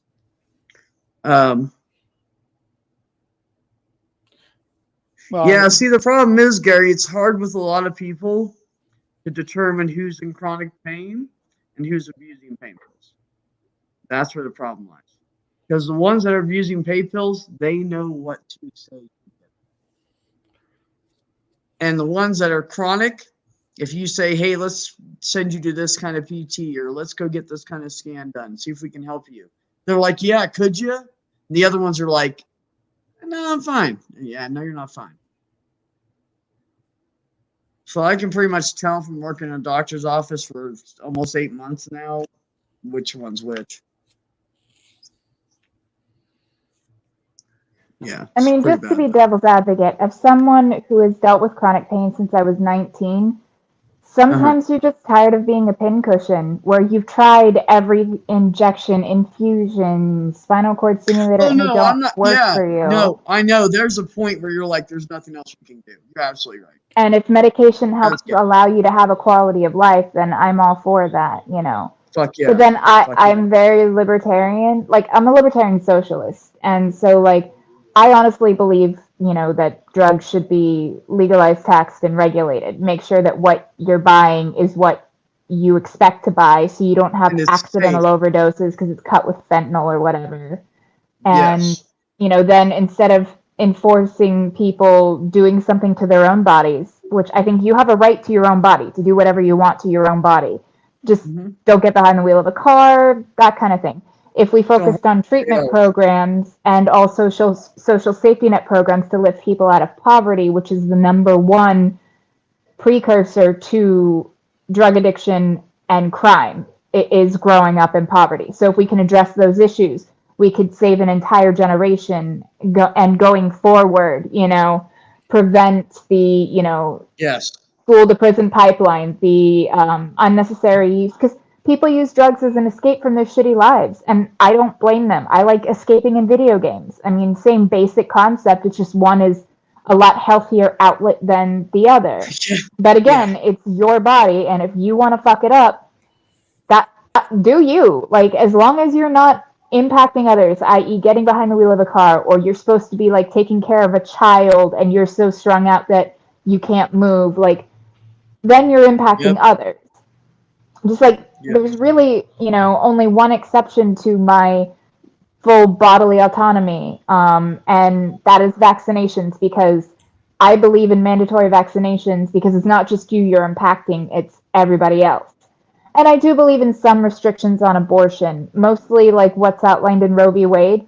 But if I had to choose up to birth abortions or no abortion, I would choose, the freer, like up to birth abortion, even if I personally would not prefer that. I think, Roe v. Wade and Planned Parenthood v. Casey, I think that where we were was fine, and now they're trying to fucking ruin it. Yay. I hate everything. Yeah. That's all. So let me say, first of all, I agree. It's not about whether I would do it or not. It's the fact that everybody has a right to that. They should have bodily autonomy. It's hard for me to talk, so forgive me. Everybody should be able to do whatever the fuck they want with their body. If they're not hurting anyone else, and until that baby is so far along, it's not an anyone else. It's a bunch of fucking cells trying to form. So I don't think that it's a bad thing. I also don't think that it should be abused by people. I don't think people should be using it for birth control. I think there's a limit there where, because really what they're doing is they're going to fuck their own bodies up. And eventually it's going to, they're going to have some fucking issues. You can't just keep True. doing that over and over again. I'm sure But it's if you gonna cause provide some health problems in the end. care and birth control and proper sex education, you will have lower unwanted pregnancies and lower No, abortion it's rates. not. You're right, but it's not just that. It's also the fact that if a woman does not have enough kids and is under a certain age, they won't do a hysterectomy. That's bullshit. That's If you're another fucking issue. 23 and you say, I'm a goddamn adult, I don't want to have kids, I want a hysterectomy, they should be able to do it. I want my tube types, do it. I want my fucking nutsack clipped, do it. Quit fucking fighting with people that are trying Vasectomies, to, they don't trying fight to you on. prevent having abortions. You can get a Jesus vasectomy at fucking Christ. 18. Yeah, you can get a vasectomy Well, of whenever course you you want can. one. You can also don't- get your they dick don't lengthened restrict with that. no fucking prior authorization, I'm sure, too. But I have heard Anything plenty of having to do anecdotes. with us, any assigned male at birth, you can do whatever you want. Yeah. I feel I've like I heard need to plenty give of- Pale Blue Mama a hug. I know she needs a lot I of feel hugs. like I need to give you a hug. She's just been having a shit fucking time for like, I don't know, 10 years. I'm so sorry, honey. Amanda, I love you, honey. We all love you. It's okay. This will pass. It doesn't feel like it will, but it will We eventually. And you got a all- wonderful support network. Hell yeah, we're right here. People are rooting for you. People are rooting for you. And it doesn't feel like that sometimes, but they are. And they're better for having you in their lives. Thanks. I love having you in my life. No, that's a fact. Bree's your number one fan. I really am. All right. She definitely is. They definitely are. I don't know. Bree, are you doing they or she? What are you doing? I can't hear you, B. Or back. Oh, I want to make sure I'm not misgendering you. Oh, they, Funny. them, that's fine. Okay. I didn't know. I just wanted to. I don't talk to you all the time, so I want to keep up with wherever you're at. Yeah, I'd rather be she than him, if that makes any sense. Word. Oh, no, I get it. I'd rather you Yeah. call me asshole than she. I get it. Right. I prefer dickhead. Gary said in the chat that it does become a new problem. Yes, with pain meds, it can become a new problem. See, the thing is that it's very important to regulate their pain meds so they're not fucked up. You're not supposed to be fucked up on them. It's supposed to relieve the pain and get it to the point where you might have a little bit of pain, but it's manageable and it's something you can deal with every day. Like it's like having a hangnail versus your toes cut off. If you have pain from a hangnail, you can live with that. Your toes cut off, not cool. You're going to need some more pain meds. So that's the point is, and I feel like part of the problem is that with people that don't have necessarily chronic pain, or they have chronic pain that can be helped through other means, and they just stick with pain meds, eventually your body's going to get used to that shit. And when you get used to it enough, what do you do next? And then you have people like Increase the Amanda dose. who have to. Well, no, but eventually you can't. You'll kill a motherfucker. Oh, they you can only go so high before they're not going to give you any more. Your insurance They cap is gonna put a cap Fuck on the any of that. insurance. The DEA is going to cap your ass. The caps. So now they have dropped the caps so much recently. See, and then Like, you're- I've Fucking been on pain meds for almost 20 years now. I have this thing called reflex sympathetic dystrophy. That's the same thing I have. I feel you. Like, I understand. I was diagnosed at 19 with reflex sympathetic dystrophy. It is a living nightmare. Yeah. And they don't call it the suicide disease for nothing. They say it's the most painful chronic pain condition a person can have. So I see you. I totally understand. I have 2 spinal cord stimulators because the first one I had died. And the manufacturer went under, so I couldn't get a new charger for it. So then they're like, okay, well, we'll put another one, but they didn't take out the old one. The insurance didn't want to cover taking out the old one. and it's like this huge battery in my back. It's very painful in and of itself. Like I never had back pain until I had the stimulators in my back. But I mean, I've tried everything else and I still have to take the pain meds. But the thing is that they treat you like absolute shit when you take opiates. Like I have pharmacists that will just straight up refuse to fill my meds and just not really have a reason, just be like, oh, we're not going to do it. And they can do that. They can tell it, like most of the time they'll lie to you and say like, oh, we don't have it or whatever. But sometimes they'll just be like, no. And, no, that is fucking illegal. You need to turn them in. Well, and what happened was, unless they have justification that you were taking too many different kinds of fucking meds, that you've like, tried to commit suicide, and you've done this, and you're going around pharmacy hopping, and anybody on pain meds know what I mean by pharmacy hopping. Yeah. And they can't just deny you that shit. It's fucking illegal. all of I've had this been on the same dosage for a really long time. They all come from the That's same doctor. But the thing was that a couple months ago when I left, my son and I had escaped this abusive situation. For people who don't know, I had to get a bridge script because I lost a week's worth when we like fled the house, and that wasn't like easy either because like pain doctors won't they won't replace meds. They're pretty much like you're fucked, but like they were well they can't because of the DEA. Yeah, but I mean. But they were kind enough to like they gave me half of my dose and was like, we'll just say that we're trying something different. It was just for like 5 days, but because I had that bridge script for 5 days, like it followed me around. It's still following me around. I had to fucking go all the way. I had to go like 45 minutes because one of the biggest problems too with a narcotic prescription is that you can't like call and ask a pharmacy if they have the med. You have to go in and bring the script. And so like I have to like hop from pharmacy to pharmacy to try to find, who actually has the medication to begin with. And then if they'll fill it, it's been hell. And like, there's nothing you can do. Cause like once you're on meds like this, you can't go without it. Because not only the pain itself, but you do go into withdrawal. I've been on the meds for 20 years. It just is what it is. Wait 72 hours for a prior authorization for it. They have you do that? Yep. If they change the meds, they have to do that. And it's been like utter hell because I'm an hour away from where I was living. So I don't like obviously the pharmacies in my old town, they always had the meds, but like, even though I'm in Atlanta, nobody seems to have just like the dosage that I have. And it's been like, this is so stupid. Everything else that's happening right now that I have to deal with. But to put this on top of it, just because I can't like find my meds or whatever, and it fucks everything up. It's crippling.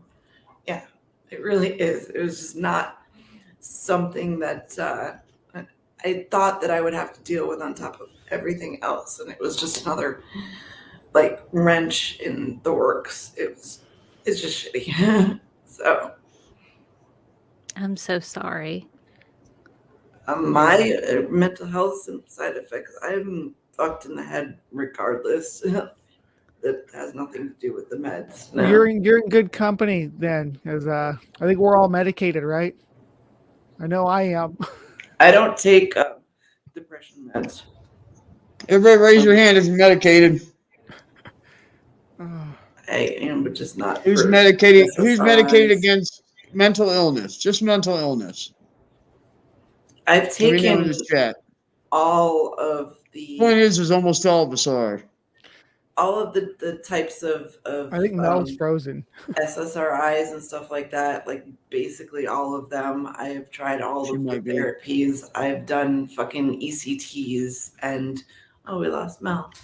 And I pulled her out because she's frozen. I'll put her back in when she comes back. Okay. Yeah, the only thing that worked for me was ketamine, but I can't afford it because it's not FDA approved. So Very expensive. Yeah, it's like You it's pay out of pocket for that $4,000 shit. for 2 months of treatment. And ketamine has a bad reputation as a street drug too, so it's one of those things they put on the med watch list. You know. Yes, Guy. Wonders First for of all, depression, though. First of all, Guy, thank you for coming by. Second of all, yes, weed does count. I self-medicated for like 30 fucking years before I found out that Adderall helped me. We So, just yes, ran it is out of medical. weed, so. Oh, I don't let that happen. They don't. I have the medicinal stuff, but in Georgia, it's not weed. It's CBD with low THC oil, so it's bullshit. So are any of your meds cannabinoids though? Well, I mean, for your pain meds. I mean, have they No. tried you on any cannabinoids? They don't do that in Georgia. They don't have Georgia actual sucks. real legal weed, medical weed in Georgia. It's just like it says CBD with low THC oil, which is basically nothing. So yeah, we get illegal stuff when we can. I just can't afford it. I'm fucking homeless, so like, yeah. Anyway, I'm fun. I'm gonna go let the dog out. Man, I couldn't imagine having to know. live in the one of those southern states, Georgia, Alabama, Mississippi. Shoot me. Those states with their healthcare laws are like archaic, and most of the countries opened up to, you know, legalize it or whatever, you know, marijuana and stuff. But these southern strongholds where they still push back against it so much, and it's all based on this like reefer madness mindset. Whatever. Like, You know what's stupid? You know go what's ahead. stupid is they want to act like weed's like fucking heroin or something. You know what happens? Let me tell everybody. For those of you who have never smoked weed, let me tell you what weed does to you. Weed relaxes you. Some people it makes paranoid, but I'm saying people who get the best effects off of it, they're happy, they're relaxed, everybody's their friend, and they have the munchies. The worst thing someone's going to do on weed is drive slowly to the 7-Eleven or the corner market, steal a bag of chips and a fucking candy bar, and then drive slowly home because they're too stoned and they think they're going 50. Like, that's what you get. It is so stupid to fucking put people away for 50 years in prison for a goddamn ounce of weed or some shit. But yeah, then you got Kyle Rittenhouse walking away from fucking killing people. Because, you know, white boys can do it. Fucking shit. Anyways. I mean, I yes, lived in good point, Grover, Mac. Missouri. They've just recently passed their law to legalize marijuana this last election year, I think it was, just within the last 2 years. Anyway, but I moved over here into Illinois, where their laws about it were like much more progressive. And my wife has CP. You're born with, you know, cerebral palsy. So she has a lot of back pain and just hip pain and things like that. Yeah, it's joint pain, tendon pain. Yep. And so moving over here and her being able to get marijuana to treat her pain has like been so much. I mean, she's recovered so much better. She's more active than she's been able to be in years, and now I'm getting active too. So hopefully this next summer we're going to be out and about doing stuff, and I'll put some videos up in some woods or some caves somewhere, looking at weird bugs and stuff. Right. Yeah. Right. But I gotta say, down south there are some pretty big and fucking cool bugs, though. Yeah, I know. You get That's down the into thing too. Florida, I like going down there, like on vacations and stuff. I love going. Yeah, like, I wouldn't Florida live and there. stuff. Fuck no. But Fuck that shit. I don't think I could live there. And yeah, not be able to buy my weed. Nah. Right. Bug and fossil hunting. Yes, fossil hunting is something I definitely want to do. I want to go. I want to go back to Maison Creek because I think I could do a little better there. Go there sometime when it's not raining. That was the worst part about that. Because everybody else was miserable and wet, and I'm like, no, let's look for fossils. That's true. Yeah. There was a McDonald's in Florida had one of those. Sorry, this thing's hard to deal with. McDonald's in Florida, between the two drive-through windows, they had bushes and lights. Mhm. They ended up with a big-ass fucking writing spider. He was huge, bro. I didn't even see him there. And I remember I was sitting there. Are you back, Mel? There she is. I am back. Apparently, good. my country internet was like, no internet for you. And then it just stopped. Dun, You've dun. had enough, Mel. I've done So it. I was telling Brian, so I pulled up and I'm in between the two, there's somebody in front of me at the drive-through window, somebody behind me, and I'm sitting there and I look over and I go, Jesus. I mean, this spider was, I don't know, 2.5 feet away from my arm out the window. And he was like, compared to my head, he was really fucking Yeah. big. Was it But a his banana web spider? is what I know. No, it was a writing spider, I think. It was. Or it could have been a banana spider, one of the two. I'm not A sure. writing spider? Well, what do you call those things that fucking make those really cool webs? But that was a the banana big yellow spider. and black ones.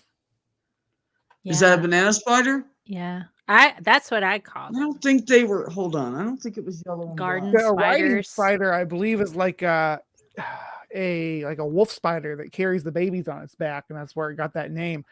No, I said writing. Writing spider. Oh, so some kind Like of like an Shakespeare. arania. Hold on. Let me see. Where were No. you at in Called the garden drive-through? spiders. Was it I was in Taco Florida. Bell? Where? McDonald's in Florida. McDonald's. And it was, hey, there's a Mountie. Yeah, and if I remember correctly, the spider was like, I want to say it had like tones of like teal or blue, light green, Mhm. all light kind of colors, almost pastelish. That Well, sounds like so in the gardens. South now we have the If I Joro remember correctly. spiders that are invasive that came from like Southeast Asia, and Uh-huh. I know they're getting prevalent in Georgia. The coolest thing about them is that their web is gold, but they're Oh! huge. Yeah, they got webs. No, that this are, wasn't gold. That would be cool to see, though. Yeah. Yes, that's their name, Sarah. Charlotte. Thank you. Charlotte's Web. Oh, don't make me laugh. Makes it worse. Don't eat bacon. In Florida, don't throw bricks at the bugs. You're just arming them. Okay, here's the thing. Bacon is like one thing that might almost get me to believe in a god.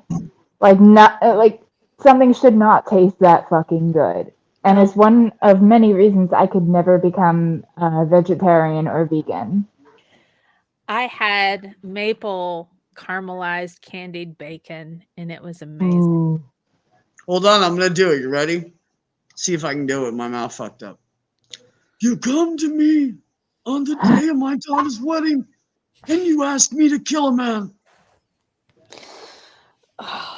Okay. What have I done for you to treat me with such disrespect? Thank you, Maldy. Thank you. I can't remember the rest of it. I just practiced that one line. And back writing spider must be I guess a local dialect for it because it is yellow garden spider that I was that Yeah, I don't remember it being yellow and black though. Too. yeah. I remember it being like lighter colored and greenish or bluish or something.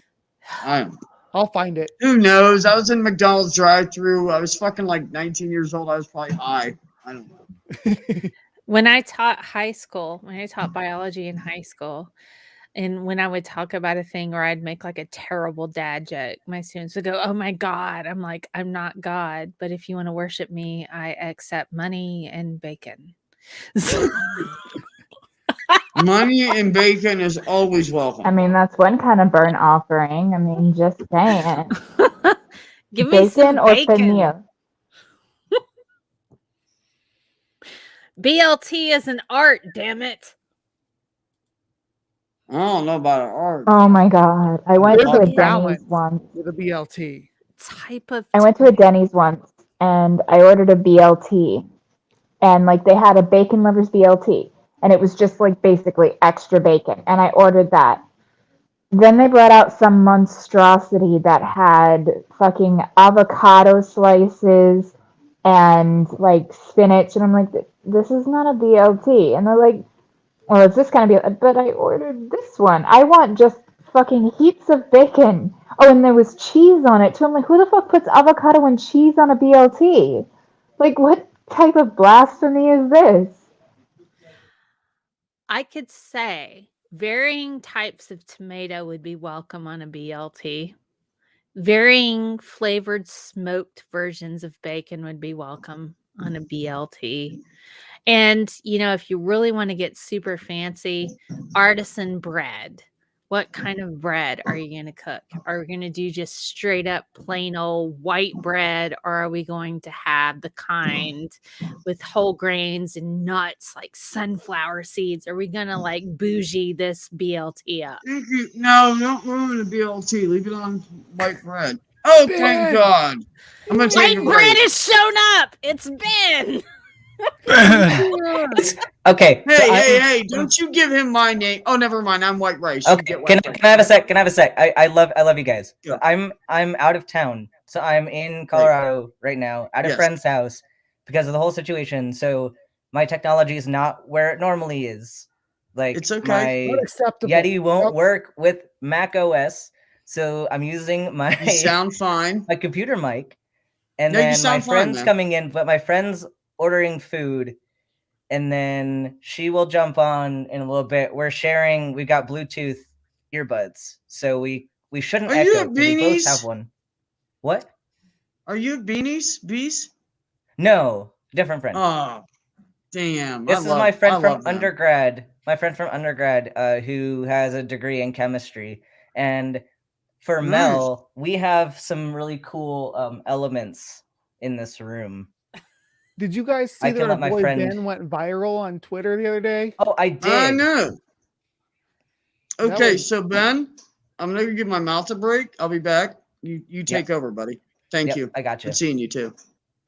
Yeah, that Yeah, was. I went viral for my coming out thing, and then, which is funny because the turfs found it today, but it's got like 92, or last time I checked, it was like 93,000 likes Wow. on Wow. Twitter. That's Jesus. amazing. Yeah. Congratulations on the viral tweet. Oh, thanks. It's wild. And then I had this lovely debate with a boomer doctor because I said, this was from a while back, I said that you cannot simultaneously boost your immune system and like stop inflammation. And I'm talking about the immune system as a whole, like when like woo people will say that like you can inhibit inflammation and also like boost your immune system. And so this guy's like, well, but you can have certain nutrients like that can do both. I'm like, well, but that's on a component level. You can increase certain components activity or decrease certain components activity. But that's not as a whole the entire immune system. Like, so there's a net gain or a net loss. There's not a net Who is the nothing. random listener in your background? Oh, this is Jordan, my friend. Hi, Jordan. Pronouns she, her. She, her. So- Hello, Jordan. Hello. How you doing? Good. So Sorry, had to you take know, that call. I never did catch because there were so many responses to your tweet. I never did catch the full story. You want to tell us what happened with your parents? Oh, Or- do you want to bring up a chair or something? Yeah, I guess I could.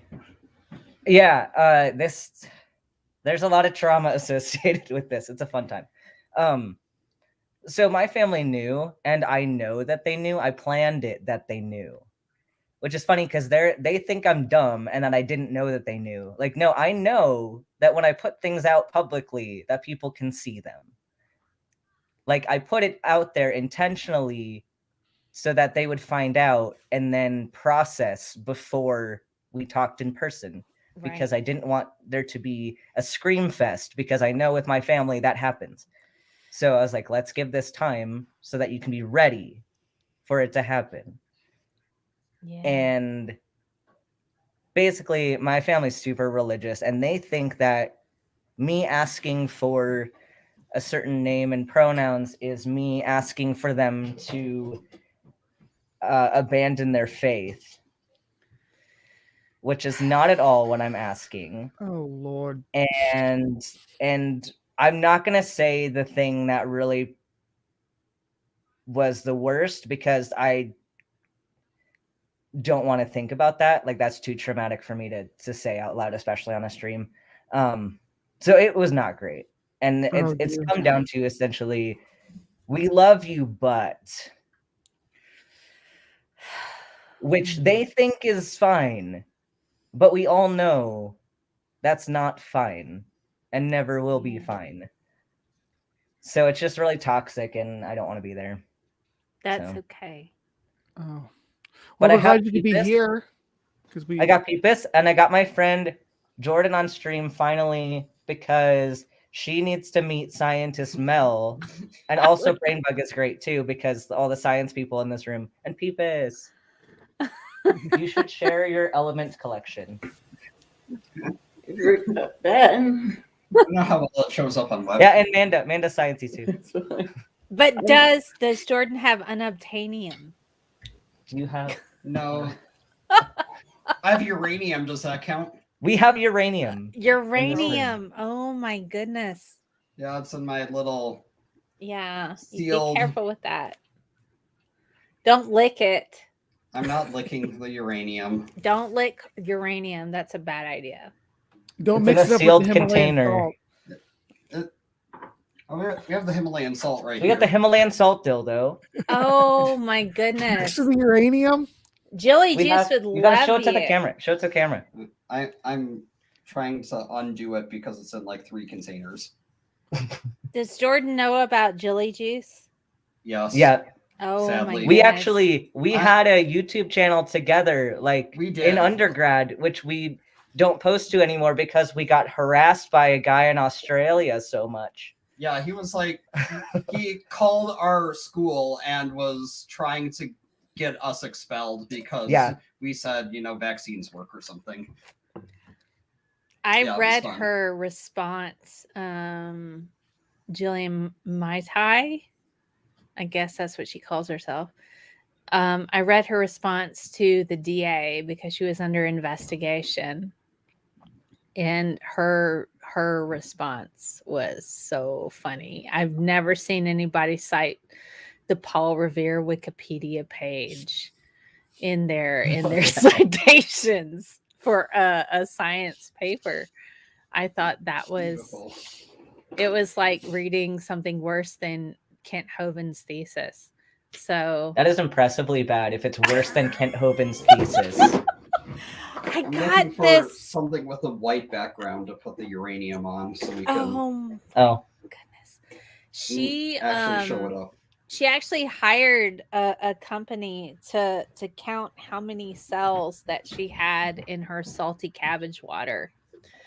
What? But I know, because so she says essentially she makes like really terrible kimchi in her kitchen with pink Himalayan salt and cabbage, and she expects you to let Wow. it sit there and rot for a few days, and that's supposed to make the good bacteria. And then when you drink it, it gives you explosive diarrhea for about 3 days or 4 days, and it puts some people in the hospital for strokes and stuff because of the high salt concentration. Oh dang. Like Yeah. Pontine demyelination syndrome. Yeah, it's so bad. That's why you can't give somebody saline, like if their sodium levels are low, you can't just give them like a crap ton all at once because like they'll demyelinate their pons and like it's really bad. It's so bad. And so she went and had a separate science like testing organization determine how many cells that she had in her salty cabbage water, but they didn't differentiate between useful bacteria, harmful bacteria, and plant cells. And so she goes, we have these millions of cells in this. And I'm like, this doesn't tell me anything. Are they the cabbage Tells me nothing. cells? What are they? And so the I think it was Ohio DA basically said that she can't label certain things a certain way, or she'll get fined like $40,000 to $100,000 per incident. Here, put it. It Put was it to the camera. so funny. See, Uranium. It's what's for dinner. You have to tilt. Put tilt it. camera Lift on it. here, but- Lift your hand up a bit higher. There we go. I'm There we trying to go. see. Oh, it's glowing blue. No, that's the That's the camera webcam light. That's the camera. It's just like a light. dark. It That's looks the like a camera dark light. black rock, basically. It does kind of look like, okay. What does it I taste put a like, Geiger though? counter to it once. It's basically only like twice the radiation I get from being on an airplane, so That's okay. I'm okay with it. Where's our? We also have some mercury. Is that bromine? We do have. There's your mercury. Well, here's the mercury. Oh, okay. That's for that cool. slosh around. And yeah, Uh-huh. You ever do any there's And the then we have, bromine. then we have bromine. mercury? There's bromine. There you go. Okay. liquid. Yeah. Yep. Yeah. We have liquid chlorine. We have liquid chlorine. Pressurized. Pressurized liquid chlorine. Don't open that tube. It's encased in resin. That's not going anywhere. Okay. I should get my. She got me. She got me like pure sodium one year. Well, Did because you said throw so- it in water? No, we did nothing with it. It's still like in a container. A She- couple containers. Oil-based Sealed up. container. Is there like Yeah. oil? Is it in oil? Yep. Well, it was because. Yep. It's because you said that sodium is reactive and sodium likes to party. There was a song that was it's I'm sad that Amit's not here anymore because it was this Bollywood like it was like a joke thing because this actress in Bollywood was on this quiz show and got a very obvious question wrong. So they made this like skit about her like learning things so she could go back on the quiz show. And like it was like the question she got wrong was like who's the president of India or something. Oh wow. And she's Indian. So it was like they had a song, they took her Bollywood songs and made them like about science. So they had like one where they're like sodium is reactive, sodium likes to party. Sodium likes to tap. Have its you sexy chloride seen- Body. Yeah. This is an old video. I put it in our chat. It's the Chemical Party. It's from the Oh, Marie yeah. Curie Institute. I love that hilarious. video so much. I love I it. don't know if I have if I can. Is it full of chemistry puns? Yeah, I don't have a spanner, so I can't post it there. But it's fun. It talks about the It's different great. groups of the periodic table and how they interact with each other. Mhm. Oh my Very great. God. This is in every lecture that I give on chemistry. And when carbon shows up, carbon is an ethical slut. Carbon is an ethical slut. They hook up with everyone on the periodic table. And they don't like to be by themselves, and they're very reactive in ionic form. Super reactive. They will bust up shit to get laid. Oh, Mel, this is something for you. Also for Jordan. So I was in one of the after parties, like in Discord yesterday, and we're talking about organic chemistry. Oh, because we're talking about hexagons. And so then, of course, I had to bring up cyclohexane because why wouldn't you? And then somebody had said that they had, or there was, I don't know if they had this professor or if it's somebody online, but somebody who thought that like when you drew a benzene and you drew the bonds like a circle, that meant oxygen. What? That just, oh no. Like, do you not know what double bonds are? Right. Do you not know what benzene is? And resonance. It's Like, just how can you resonance. you can't get through organic chemistry and not know that? No, when they put the little circle in the center Yeah. of that just means resonance. That doesn't Can I mean just oxygen. say that the Facebook Messenger logo is the chair confirmation of cyclohexane, and nobody can tell me any different? It is. Right, Mel? It is. Yeah, I mean, it's just like It's cyclohexane. it's Chair confirmation. cyclohexane. It makes me nuts. Here, show Mel sodium. Oh. We have that one encased in argon, so it's still shiny. Aww. Have you guys there's a YouTube video where they blow up toilets with sodium metal. It's amazing. That's awesome. Here's I show potassium. that every time. So when I go through This is periodicity potassium. lectures. hard to Potassium see. more reactive than sodium. Yes. So I've had this for years, and it stayed shiny and under argon. It's awesome.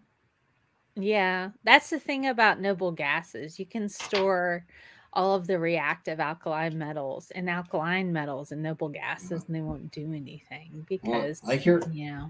this one's smaller, but here's my calcium under argon. Okay.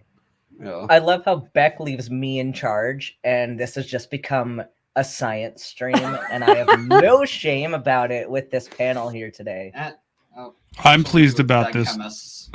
Ooh, it's barium. I'm enjoying the show and tell here. It's It's hard what's to see funny the is- barium. What do you do with a dead chemist? You bury him. Okay, the joke's like mediocre. I love how much you loved it. If you can't cure him, you bury him. I have some gallium here. We could melt it. Oh yeah, we got Oh gallium. my goodness. Gallium should be Hard to easily see. melted. Yes. I'll just Yeah. hold it in my hands for a few minutes. We'll melt You have it. the whole periodic table up there. No, I only have like 30 of them, just the fun ones. Yeah. Jordan does it on the table periodically. Yes. I do have a shirt with that. See, I knew that Jordan and Mel needed to meet because this is just perfect. Oh my goodness. Jordan is also the person that would walk into the school bookstore and just state the fact that you could make chloroform with things bought in the bookstore. Well, they had their nail polish remover and they had their bleach tablets like right there. I'm like, I could make chloroform with this. Haloform reactions. Very simple. This is why we're on FBI watch lists for having post grad degrees. And, and for the chemistry. facts that I've gone on eBay and bought uranium. See, that's where you messed up. You got to order through the college where you work. So you gotta work for a college now. Yeah, but I work for an eye doctor. Yeah, she works for an ophthalmologist. Jordan. Yeah, Yeah. So that's more Order difficult. through a college if you can. That's a good way to like kind of conceal all of. There was that one teaching day us how I to like. order volatile elements. I'm gonna run and feed the kid. But Ben, love you, and I'm sad that it didn't work like it should have. But I'm glad that that's off your chest, and we're here to catch you when you fall. Yeah. Always. Thanks, Manda. My chosen family will always come first. Of And you know, Amanda, you know what else we need to stay bring back strong. intel? Like I know what you're going through, having gone through it since I was 19, and I just turned 35 yesterday. So, like, if anything, like, I know how much of a struggle it is to have that diagnosis, and you're not alone. Thank you, Kitty. I appreciate it. You guys have a good night. Love you, Bree. Night, Manda. Night. Night. This is not an element, but it is a dog. Dogs are made of many elements, though. There are many elements in a dog. Yes. You guys got have to be given me listed an out. idea. You want to say hi to everyone, Andy? This is Allie. She's gonna lick my No. face. Ah.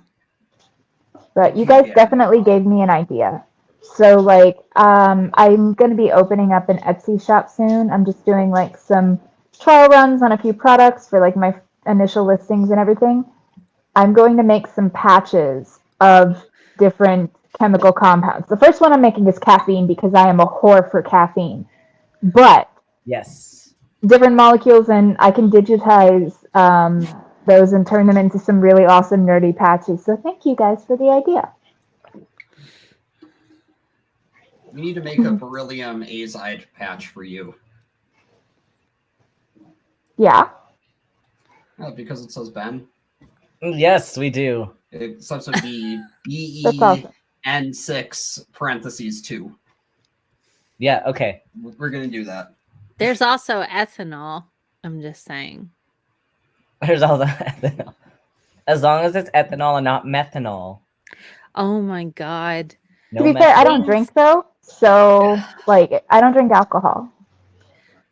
We can't all be saint-like like you can. But I have you used ever to. used isopropyl alcohol? We could make that one for you. Just like isopropanol. I'll just Yes. use caffeine. Caffeine works. I prefer we oxidize the OH group on the isopropyl alcohol and then spray it in my car. Oh, Oh yeah, you because got another doggo. acetone. She sprayed acetone Aw, in her doggo. car. There's still stains in the car from acetone. Are you My Because we dog were is idiots and used a missing. plastic pipette. I'm busy. Needy bitch. I'm busy. Are you a Don't good use a girl? plastic pipette for your Are you a good acetone. girl? Are you a good girl? Oh, good. This is Sakura. Oh, baby. Yes. Hi, baby. Okay. My Go lay dog down. doesn't love me right now. Go lay down. I got work to do. I'm busy sewing. You're interrupting. You're interrupting. Go lay down.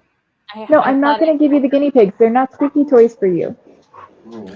Our big dog is like that about the ferrets. My daughter has 2 ferrets, and our big dog is a Shepsky, part German Shepherd, part Husky, and she really wants to eat them, but she doesn't want to be rude, and she thinks that they're my daughter's to eat whenever she's ready to eat them, and she doesn't want to steal her food.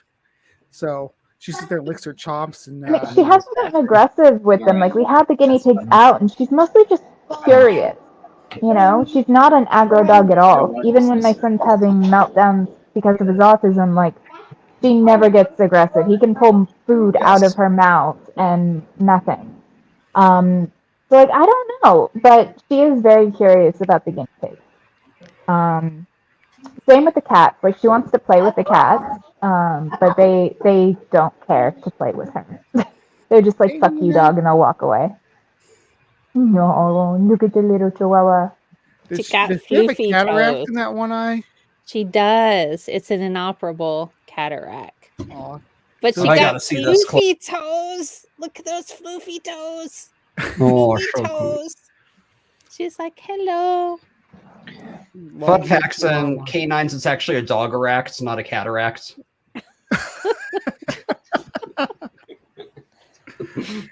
She's got jokes. She does. She knows a lot about the COVID-19. And she could probably give a class on it Do when I? she's not sleeping or telling me how much I need to hold her. Oh, I feel so good. How old is Nina? She's about 8 or 9 years old. She's a rescue. And so, Yeah, she's a little dogs like that live forever. I had a Chihuahua that lived to be 18. yeah, we probably got another 10 years out of her. So we're pretty sure that Sakura is a mix of a Labrador and a Poodle, and my son has a special name for that. A mix between a Labrador and a Poodle is called a Poopador. I love it. I do too, and I refuse to correct him because, like, I'm going to get genetic testing done on her because, you know, there are different health problems that affect different breeds. And I swear, if it comes back, you know, Labrador and Poodle, she will be the Poopador from here on out. She does that. Oh, Mel, I think you'll appreciate it. I'm working on a bag right now. Oh, it's so cute, Baby Yoda. Yes. This was going to be done for, this one was going to be for the, for a charity auction, but my son wants it, so I'm gonna have to finish this one, give it to him, and then make another one for the charity thing. But Yeah, I that- can't say no to him. You know, he's just too darn cute. And I'm sweet. gonna head out. I'll see you guys later. Bye, All right, have a good night, honey. Bye. Bye. Actually, Richard, do you want to come say hi? Come say hi. I'm on stream. Brainbug has like cool shows about all the bugs that Come here, you. Brainbug one I was watching. Hi, Richard. Look at all the cactuses. Oh, he can't hear you I because I've mean, got my earbuds in.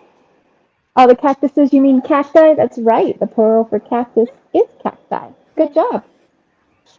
That's Mel. She's a science teacher. She's really smart. and pussy here. Hey, I have a question for you. What is it? What do you test? What is it that you test with science? We need a brain A brainstorm, yes, to test your hypothesis. hypothesis. That's right. Good job, baby. What if, A+. So smart. See, everybody's giving you claps. Yay. what if we use find mesh? Yeah. Because, You are so good. and we can put the tape. It's gonna be too. It's gonna be good. It's gonna be good. Okay. You can go back to watching your PBS Kids or Netflix or whatever it is. Got all those I'm gonna science interrupt kids. because I'm in a lot of pain. I'm gonna go to bed. Go to So- bed. Good night, Beck. I love you Good night, guys. Jay. Thanks for I will the take good over call. your stream for you. I know you got it, buddy. I Yeah. love it. Thanks, man. See, Ben's a Bye, solid Jordan. dude. Bye. Ladies, Nice take meeting you, note. sweetheart. Bye, Nice everybody. meeting you too. Or dog, though. I love this dog. One of my favorite people. And once Beck is not in pain from dentistry, I still want to see a collab with Bolt and Beck truck driving. Have you guys? Okay, I'm looking for my Adult Swim fans. Have you seen Brack with Freddie Prinze Jr. singing, "I'm driving down Highway 40 in my big old pickup truck"? Nobody. That's very niche and probably not exclusive to this audience. Look it up. The Brack Show with Freddie Prinze Jr. singing, "I'm driving down Highway 40 in my big old pickup truck." It's really funny. Maybe just for me, but I don't know. I'm not always funny. So There you go. Mel, I feel like Neither a lot am of I. your jokes are very niche. they probably are because I'm an old lady, Ben. I'm an old You're lady. also a scientist. I am a scientist, old lady person who's been dealing in the world for far too long, and I should probably migrate back to a cave like Ben Kenobi and just wait until people call on me for help because I think that's probably where I need to be now. Yes, you'll hide in your cave and you'll get these students that are like, I need help with my homework. Help me, Obi-Wan Mel Kenobi. You're our only hope. And I'm like, okay. I Did I can see tell the you that bat my- signal. It'll be a bat signal. It'll probably be that. And that I know that crosses across several fandoms, but it doesn't matter. Well, it's not too far off since Mark Hamill is Luke Skywalker and the Joker. So there's your connection. True. They are connected in that way. And also Kevin Smith wrote Batman comics, The Widening Gyre. If you're not familiar with that series from DC, he did write those. So there's overlap. And I did make short films. So I do have a separate channel where you can see some of my student film work. God, I'm so weird. Anybody else feel like you wake up like I'm so weird? Do you wake up and go, I'm a weird person? Yes. I mean, I just held uranium a few minutes ago. You did. You did do that. So That's So- weird. So Mel, whatever happened with the student that like sent you a microscopic image of their homework? They did that multiple times. And I'm going, I have to grade this. Fortunately, the pixelation on their camera, when they took the picture of their work, I could zoom in and read what it was that they sent me. Which is fun because like most smartphones now can scan documents. Like they could have scanned it, and then you would have been able to see it. That would have made sense, though. That would have made too much sense. Oh my God. I currently have somebody who's not a student of mine messaging me like an email going, I need your syllabus for your intro to chemistry to see if that will replace my general chemistry 1. And I'm like, it's not going to replace that. You've like registered for this class. That's a prerequisite for Gen Chem 1. It's not going to replace that. You want Gen Chem 1 to like transfer to this. And they're like, and they like, I could feel that in their email. And then they email me again and they're like, could you just send me the intro to chemistry syllabus anyway? Because intro to chemistry will never count as Gen Chem 1. They are very different classes. Won't. They're very different classes. Oh, it's like high school chemistry. Intro to Chem 1 is like high school chemistry. Yeah, we called it baby chem. It is baby chem. I It's even baby chem. called Gen Chem baby chem. I call them my baby chemists. Not because that's derogatory, just because they are. They're baby chemists and they're cute. And I want to give them hugs. I'm like, you're taking my class. I care about you. It's Gen not Chem like was a back when I was like, chemistry is fun. Oh yeah. I'm happy I didn't take PChem. Yeah, PChem ruined my life. I liked physical chemistry. I did not like inorganic chemistry. I would put my head through the wall instead PChem of like, was at 8 a.m. though. Oh, gross. why did you 8 take a.m. an 8 PChem? a.m. chemistry class? What That is was the wrong with only you? section they had offered. I had to take quantum at 8 a.m. I mean, I took OChem lab at 8 a.m. for I think both semesters. That was gross. That's really gross. Okay. All I have to say, the main thing that I got out of PChem is there's a book that's by Lowenstein called Touchstone of Life. It's absolutely amazing in discussing thermodynamics and how that applies to living systems. He gets into Maxwell's demon. If you don't know about Maxwell's demon. Demon's cool. Oh my God, that's so cool. Wait, but you're saying that you're saying that the second law of thermodynamics doesn't disprove evolution? Well, if they were to use that argument, what I love with that argument is because they're saying you can't get order from disorder, which then would also disprove life if that's you. You can get order from disorder, but it requires an extra energy expense. Exactly. And that's what they're not getting. So when But they use it to prove it, but like with their whole interpretation of it, like you could not have a plant because a plant is order from disorder. You turn carbon dioxide and water into plants. Guys, I have a Legos box that I use in my Beautiful. lectures. Okay. I have a legit Legos box that I use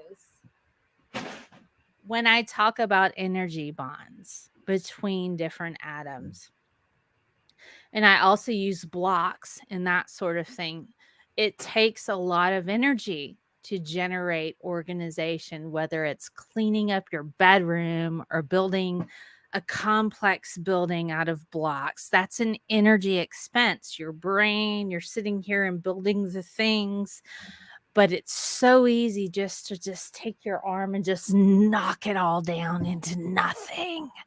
FUD is here. I'm going to grab FUD. Ooh, good. Such a low amount of energy needed to increase the amount of chaos. But you can use energy to reduce that chaos by building that building, making it really pretty and stuff. And that's something that a lot of creationists don't think about. They don't quite understand. And how do you get that energy? coupled reactions. So while you're breaking down glucose to release this energy. Some of that energy is harnessed in building proteins, and which are enzymes, and those enzymes are used in storing information like DNA. Computers. Wait, no, but DNA is a computer code. Even if you go that route, if you go with You can't even go that route. You can't. But even if you did, Yeah. information theory, okay? If you went solely with information theory, which is Touchstone of Life by R.L. Lowenstein, I believe is that book. It talks about the mechanics associated with storing information to generate life. Even if you went that way, you're still expending energy through organization in the form of information. That's really what it is. That's what it comes down to. And you can pass that information down to your children. We have conserved genetic code that doesn't change because it's useful to keep us living, like the citric acid cycle. All of these things that help us with these coupled reactions, that's conserved genetic, expression, that conserved DNA. I will believe that we are all Sims before I'll believe in like the Judeo-Christian God. Because there are times I'll like walk into the kitchen and open the fridge and then close it again and then open it and close it, do it again, and like, why did I come out here? What am I after? Like, that makes more sense than the God of the Bible that creationists follow. If I want to make an omelet, that's going to take a lot of fucking energy. I'm going to need some eggs. I'm going to need some cheese. I'm going to need some spinach. I'm going to have to put that together. I'm going to have to put energy heating it up through my stove. And if I want peppers or onions or any of that, I got to chop that up. I got to throw that in there. I got to heat that up. Then I got to cook it all together. I'm still generating a form of organization from different components. I'm expending energy, making this Good way to put it. Like, that's great. That's a great way to like explain that, like in the simplest of terms that any dumbass could understand. Exactly. Where did that energy come from? Addressing something in the chat. So we have Kent Hovins, but who wrote the code? Okay, if I think, like, sure, DNA is fascinating and it does a good job for the most part, but if an entity, like an intelligent entity, was writing the code, you could do a way better job. Oh my God. DNA. We talked about anxiety earlier. Why do I have that? Like, I have crippling anxiety and imposter syndrome. I have to take drugs to not have panic attacks at 3 a.m. while I'm asleep, by the way. So it's like, I'm not attacking you, Tubian. I'm talking about Kent Hovind and the ridiculousness that people think that DNA is such a perfect code. It is a very inefficient code, and like, even if you added more letters, decrease the possibility of error, which of course, like, you have enzymes that reduce error because you can proofread a little bit, but it's still not enough. You even have wobble theory. I mean, if you're not familiar with wobble theory, you can swap out various nucleotides and get the same protein because of how flawed the system is. So it's just, why do you have to have all these fail safes if it's a perfect system? It's not. And my vision is terrible. I have to wear glasses to see far away, and I have to take them off in order to read a book. That is not perfection. That's a nightmare all the time, because then my eye doctor's like, you should do bifocals. I'm like, I'm not 60. My God, I'm not 60. I have terrible vision. I don't want to wear bifocals. I'll just take them off to read and be blind walking around, bumping into shit before I wear bifocals because my God, bifocals. Yeah, you start talking about eyes as soon as Jordan left the room. Yeah, there you go. Everything sucks and I'm dying. I did a stand-up routine once about how poorly the eye is designed, since creationists hold it up as this like symbol of perfection. It's not. It's so bad. Everything terrible. is so Like, bad. Here's my question number one: like, why can't we see ionizing radiation? It gives if it's going to give us cancer, shouldn't we be able to see it? Our Or eyes can't fucking do viruses and other germs for that matter, you know, like things that are dangerous to us to help protect us. But it's like, my vision is terrible. I can't see the E on the eye chart. I know it's there because it's always fucking there, but without my glasses or contacts, I can't see it. And Yeah, my I have prescription. extreme light sensitivity. I actually got a doctor's note for PE in elementary school, and I got to wear sunglasses because I get splitting headaches if, you know, I'm outside during the day. Like, I am a bit of a vampire, but my eyes are incredibly pale. I have almost no color in them. Did you And contact Anne Rice about any of this before she passed away? Because she could have written a book about you. it would have been nice. She was a fucking queen, and I am met so her. sad. I met Like, her. I'm actually just as sad as over Bowie because, like, Anne Rice's vampire books and Servant of the Bones is another one of hers that is absolute perfection. She was fucking amazing, and I always wanted to meet her, but She signed never got all the my chance. first editions. It was like the late 90s, mid to late 90s. She was Sweet. on a book tour, and I think she hit on me, and it was a bit weird at the time, but I might have been up for it had I been a bit older and understood what was happening. I love that. Yeah. But she signed all my first editions. Oh my goodness. Anne Rice is amazing. She gave a space for people who LGBTQ plus people, whether they were sexual or asexual, it didn't really matter. There was a place for them to be welcomed in the vampire world. And I said that I really liked her beauty series, and she had on like this necklace, and she goes, I just knew people would love it. Just like, Honestly, I want to visit New Orleans just because of her. Like, don't get me wrong, the True Blood series, you know, was really good, and I enjoyed that. I liked the show for like the first season or two because they stuck to the books.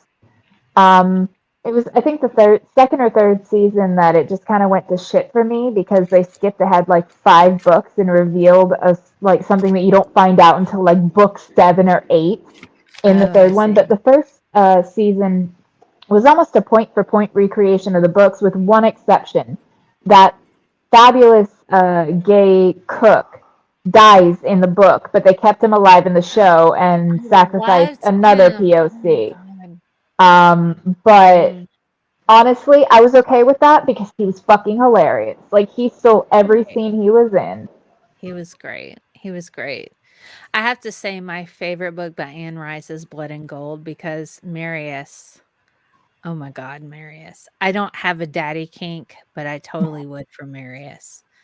And in my brain, it was like a year ago. It's so weird. She died recently. Anne Rice died like about 3 or 4 days ago. And about a year ago, I had posted on her Facebook page, I'm like, I think Mads Mikkelsen would be the perfect Marius. I'm like, because Marius was this Roman senator. He loved art. He loved science. He had schools. He painted. He protected the mother and the father of the vampires. I'm like, Mads Mikkelsen. Totally Mads Mikkelsen. She's like, Isn't he Grindelwald now? yeah, he's Grindelwald. He was also Hannibal in the TV series. I am so conflicted about Mads Mikkelsen because I'm like, I don't care for Hannibal eating people, but that suit stuff he's got going on, and he's so intelligent. It's totally my type. Guys, I would be dead. I would totally be dead. I would be like dead to Hannibal because I'm like, yeah, no, I got it. Maybe he would like keep me around because he was like, well, she's a chemist and she's really interesting. So maybe I would like pique that with that virgin. And I'm just like, man, this is so problematic and I need therapy. Because my God, Hannibal. Mads Mikkelsen's Hannibal. Like I said, I don't have a daddy kink, but I would totally crawl up in his lap and ask for a puppy.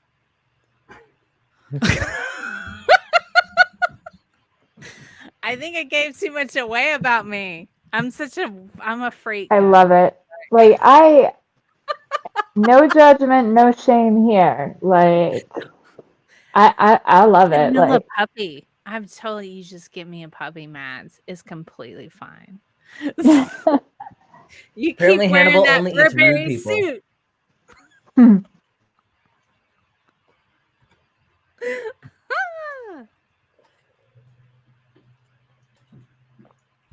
I feel like we've What's up, taken Bo? over this show. Hey, What's What's up, that on Bo? your Keep cheek? talking, like we got food, so we're just picking out, and y'all can chat. what's that on your cheek, Ben? What are you eating? It's a burger with bacon. Oh, and so you got cheese on it. a little something on your cheek there, buddy. Yeah, that's it there.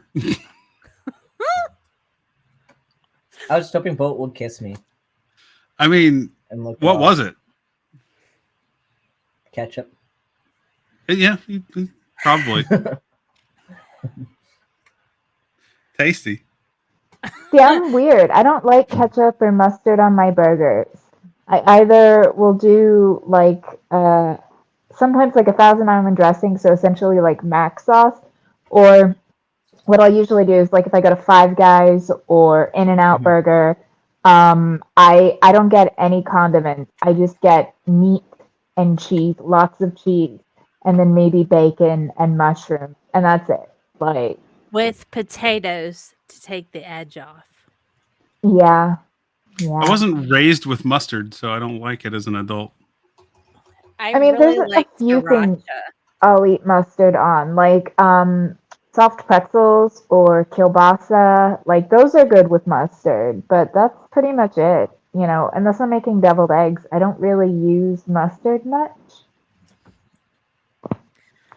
I like a good barbecue sauce, and it depends on the type of meat that I'm eating. Sometimes you want a sweet barbecue sauce. Sometimes you really want a spicy one. The mustard barbecue sauces, I'm not a particular fan of. I like the tomato-based ones, and that's where you can play around with the sweetness or the spicy. I like really tangy ones. Like they're smoky and tangy, and they've got that like je ne sais quoi. Like you don't know what it exactly is, but it's just that little like tang to it. Like, but I also love Worcestershire sauce. Kalamata olives are my favorite, and they have a similar kind of like tang to them that you can't really put to words, but it's just fucking delicious. And I love salty and savory. This is where Jonathan would jump in and talk about how weird Alabama barbecue sauce is. I've Okay. never been to Alabama. Driven through It's it, a never been there. mayo-based barbecue sauce. Oh What? no! Why would you do that to perfectly good barbecue sauce? That seems weird. Alabama. It's Alabama. All right, God. fair. Second worst state. No. After No. Mississippi. Exactly. Mustard is bad enough, but mayonnaise? Oh my god. That's people need to go That's to like jail. people who put like raisins in like coleslaw and Oh, potato no. salad. It's just No. no. Ugh. No, we don't do that. Who does that? Oh. Who does raisins? Like I'm fine with Why do you ruin raisins a in perfect something good grape? it belongs in. Like I love oatmeal raisin cookies. Those Yeah, are delicious. exactly. That's Yeah, I those are love fine. cinnamon raisin toast. Like Yep. fucking phenomenal. Amazing. I don't want it in coleslaw or potato salad. Like, Ugh. no, thank you. People Oh do my that. God. I don't want it in Alex, regular salad either. Some people that do does that. remind me. Okay, so my sixth grade science teacher decided to troll all of us. She brought in, I think it was Mellow Yellow. It was basically just like a yellow soda. It just looked like, a big jar of urine, essentially. And she said that that's exactly what it was, and that she had these special little bugs that would purify the urine, and you could tell that they'd be moving up and down because the carbonation, the bubbles would get into the little wrinkles in the raisins, so they'd be moving around inside this thing. And then, at the end of class, she's like, I'll pay $5 to somebody who will drink this. And she went first. She's like, I'll go first, but yeah, it was just like a yellow soda, and she was just trolling the class with it. And this was like the week after she showed us this documentary on old school alchemy and how they made the original glow in the dark paste, which required leaving urine out until like maggots formed in it, because it like basically had to break down into like, so you could collect the phosphorus out of it. And so yeah, like urine was used to make the original glow in the dark paste. And so after she showed us the alchemy video with that, the next week she brought in the urine experiment to fuck with us. I think my next medical myths episode is going to cover the people who drink urine. As my like God. goodness. And then a after that, therapy. you can do the woman that fucking freezes semen and puts it in her smoothie, or Oh, I need to cover like, that. I need to cover that. Yeah, she says it's got health benefits. I'm dubious at best. Like, no. Although there was a study that found that, and they said, like, kind of like this isn't to encourage like unprotected sex outside of like, committed relationships. But I remember seeing a study a while back that actually male ejaculate could actually have antidepressant properties for whatever reason. They found, that Oh no. there was like I an think a antidepressant bunch of quality men to did it. that study. I just saying it was something Everybody that I read, and I was curious, like curious cat over here. I didn't follow through with it though. I just remember seeing the little blurb about a study that was done. But there have been weirder studies that have been True. done than trying Yeah. to see if cum is depressant. There's a whole cookbook just on that. No. I Just need to no. know. You can get a semen cookbook. No. I'm not lying. Just no. Oh my I god, need to semen do smoothies are a supposed to response nope. to this lady. Nope. Well, there you go. You gave me an idea, and I gave you an idea. Shouldn't I not be depressed then? See, Jordan's got a point there. I'm being AMAB. I make my own male ejaculate, and I'm still depressed. Yeah. Well, no, it was basically they found in the woman's body. Like, so I think they meant penetrative. I think they were studying penetrative sex and completion. And regardless of whether the woman climaxed or not, they did notice a trend upwards in, less depression, better mood, which, might just be because they got laid. Although, It might just be sex.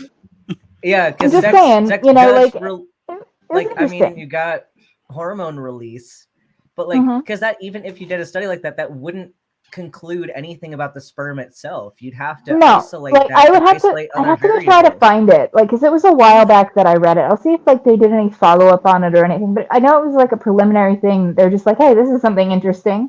Yeah, it'd you have to know. be preliminary because there's so many confounding variables there. Yeah, like that- you couldn't make any conclusions.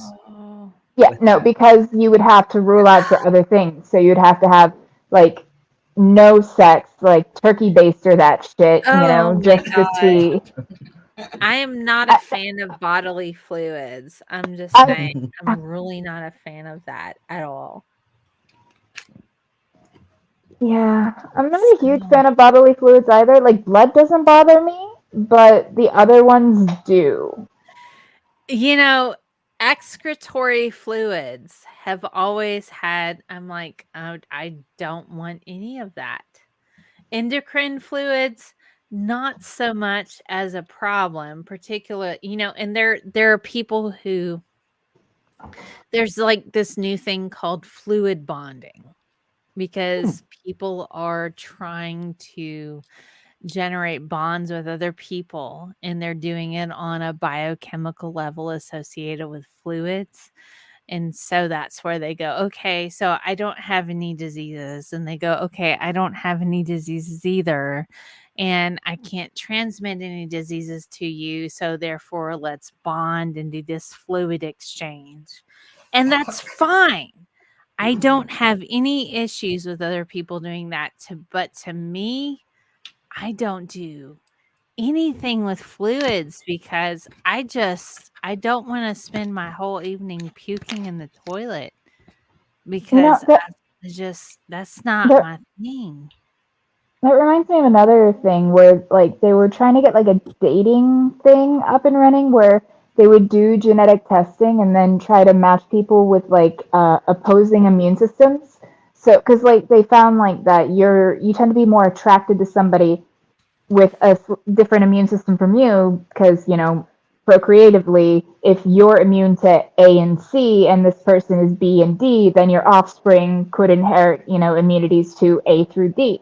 So like they're talking MHC types, yeah, essentially. and so they were trying to like do that, but for a dating service where you would send in like a genetic swab, and then they would match you with people that would, algorithmically be compatible with you based on your genetic profile, which I thought was kind of an interesting idea, and I think we might see more of that in the future. Maybe, but it's also interesting because Go ahead, Ben. Well, there's a disadvantage here too. I mean, very low chance that you would ever need to like donate an organ to your partner, but if you did something like that, you would not be eligible. If you're completely different, you would not be able to donate anything to your partner. So, and also this comes with the premise that you'd want to have children with your partner. Yes. Not everybody wants to have children. And that's okay. And to be quite frank, I know lots of people who don't want to have kids, and that's okay.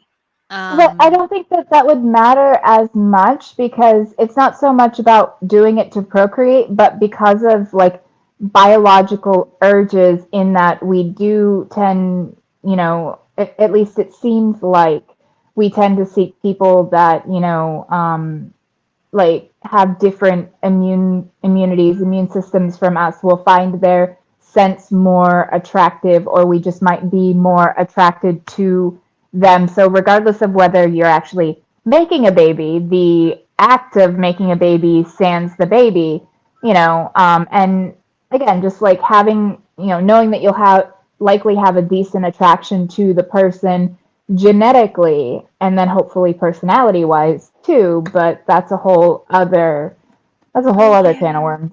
I mean, to be fair, I'm a thoroughly experienced person in the world of that. I'm not gonna like list my body count because oh my god, nobody needs to know that. Anyway, so what I'm saying is there are people that I'm extremely attracted to that I would never have babies with because I know their genetic past or whatever and the things with those things that are connected because science brains and all of that. There are also people that I would probably have babies with, but that doesn't necessarily mean that those babies would be perfect or conducive to any type of mold associated with society. I think it's, for me, with my levels of attraction and who I'm attracted to, it has, I don't know, it has very little to do with whether or not I could have babies with them, so much as whether or not I'm actually attracted to the person and how cohesive our connection is. So I don't know. I do get there's evolutionary urges that some people might succumb to. But for me, childbirth is a bitch. I don't know. Oh, it is. It's horrible. And people who romanticize it, I'm like,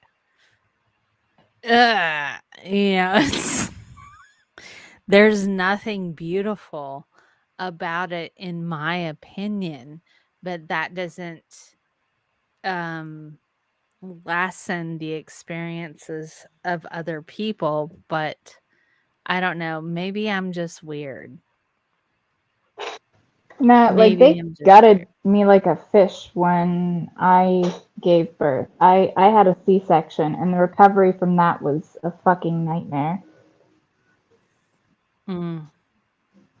After my son was born, I got my tubes tied. I noped the fuck out of that. I was like, one and done.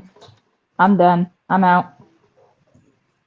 I'm not But really. I mean, there's more to it than that, in that my son was a planned C-section because of my condition. They knew that labor would be really hard on me.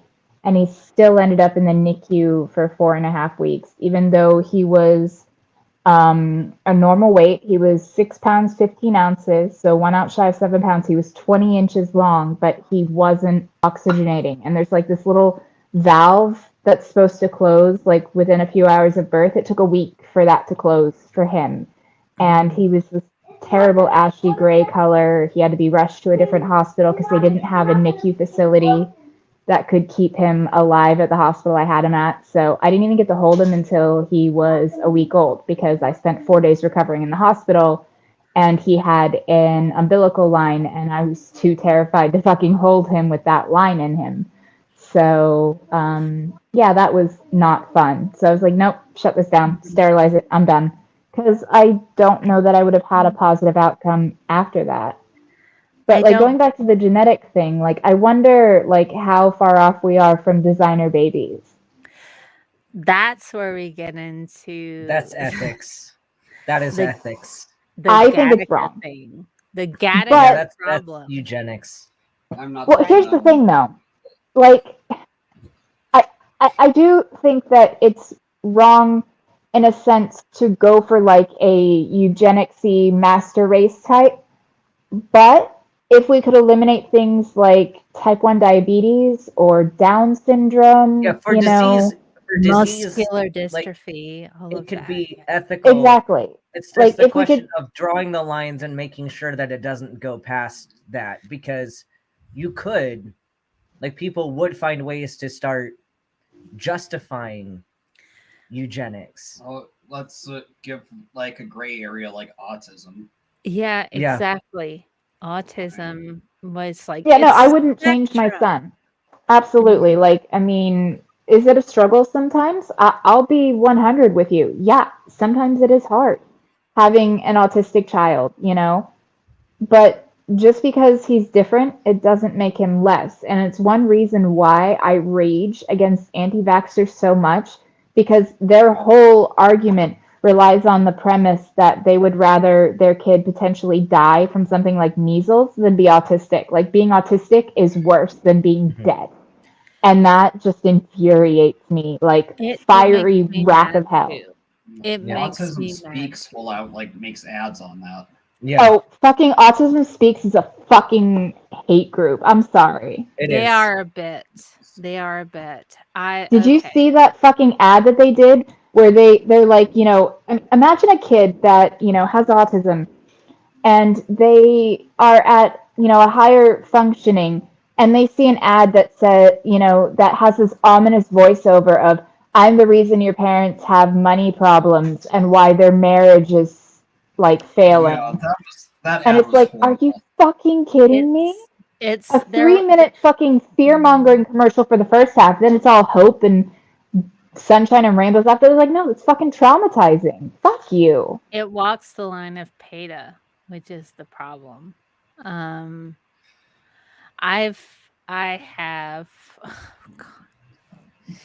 don't even want to get into all of the crap that I've had to go through with being advocates for kids who are on the spectrum and where I live.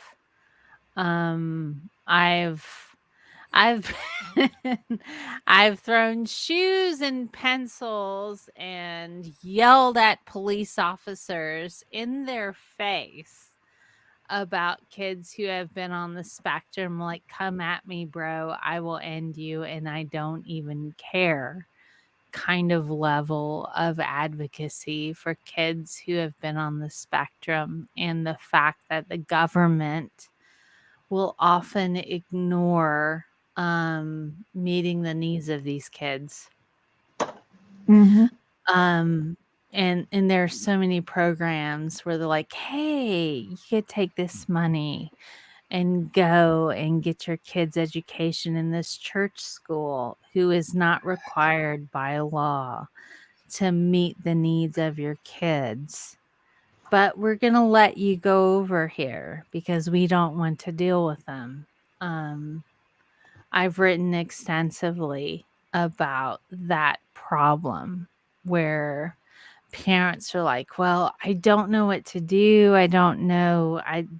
My kid needs all of this attention. Keep them in the public school system until you can't. Because if they can't provide the education that your kid needs, then they're going to have to pay for a specialist education. And a lot of parents don't get that. So it's just, I battle so much. I do teach college now, which is different than teaching secondary school, where, my education is primarily based in secondary education, particularly with high school students. But trying to bridge that with an understanding that we have a diverse population of students who are capable of so many amazing things if we just give them the space to be. And I really hope I can continue doing that. Because 70% of the students of my college are poverty line.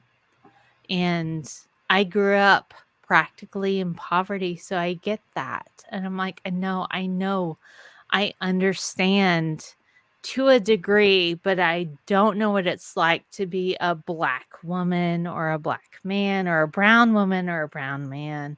I don't have those lived experiences. But I can at least acknowledge what you go through and say, hey, I got you. And that means something. So I hope I can continue to do that and say, hey, I got you. I can help you pull yourself out of poverty to prosperity through investing in yourself. And understanding that you can do the things, which is something people didn't give me. It's weird and it's hard. But still, I don't know. I'm super sentimental. I've had vodka and whiskey. But whatever. Life is what it is. And we do the I best. appreciate you, like, advocating for these kids. Absolutely. I think it's good work that you're doing. And you might not be appreciated in your conservative town, but I appreciate you. Thank you, Kitty. I think it's really weird because it's strange because I've been bringing to my particular college all kinds of things that people haven't done before because they didn't know how to do the things. And I've been bringing these things and I'm like, I want to help people. And now I have different positions that have been like presented to me. I'm like, I'm trying the best that I can. And so it's so weird because my imposter syndrome is like, they're going to find out what a fraud you are. Oh, Have you seen Just Luca don't yet? know what you're doing. No. Have you seen Luca, the Pixar film? I think I have, yes. Then Silencio Bruno. Oh my goodness. For anyone that doesn't know, Alberto in Luca basically helps Luca, who is afraid of everything and has all these doubts. He kind of helps him by saying, you know, all those doubts you hear in your head, that's just Bruno, and you don't want to listen to Bruno. Bruno's an idiot, basically. So whenever you're feeling those doubts, just say Silencio Bruno. And I thought that was like a really sweet, like wholesome thing. Like we just curled up and watched Luca Saturday night. So like it's still fresh on my brain. Pixar makes me cry too much. After Up, I was not okay. I was told I don't have a soul because I didn't cry at the opening of Up. Oh my gosh. It was entirely too close to home for me. It's I don't know. I have entirely too much empathy for this world. I lost a friend this week.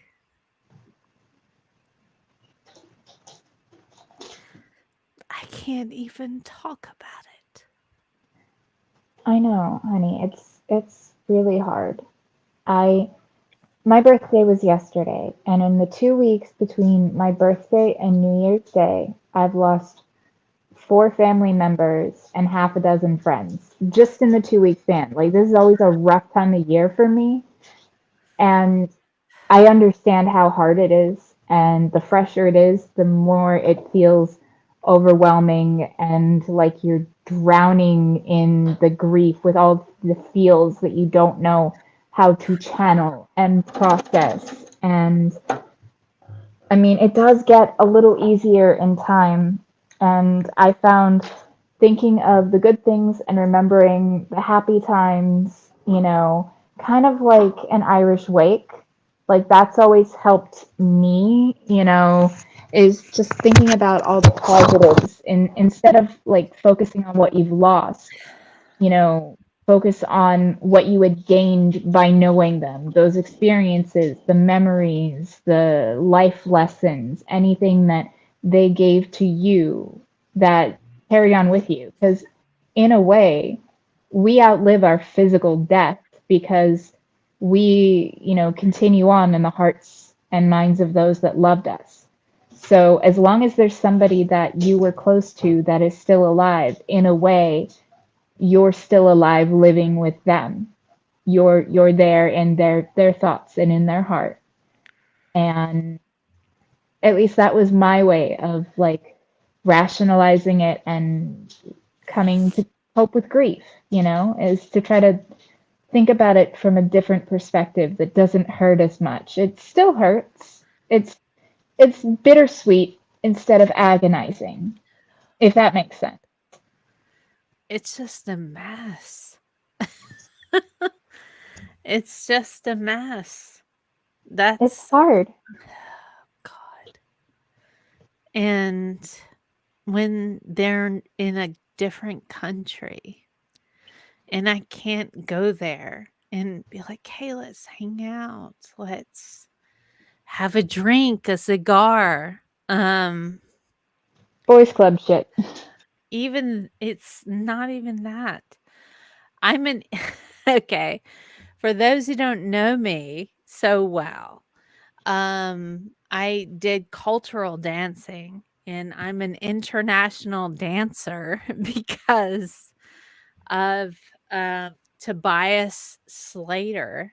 I don't know. Some people don't know him or not. It doesn't matter.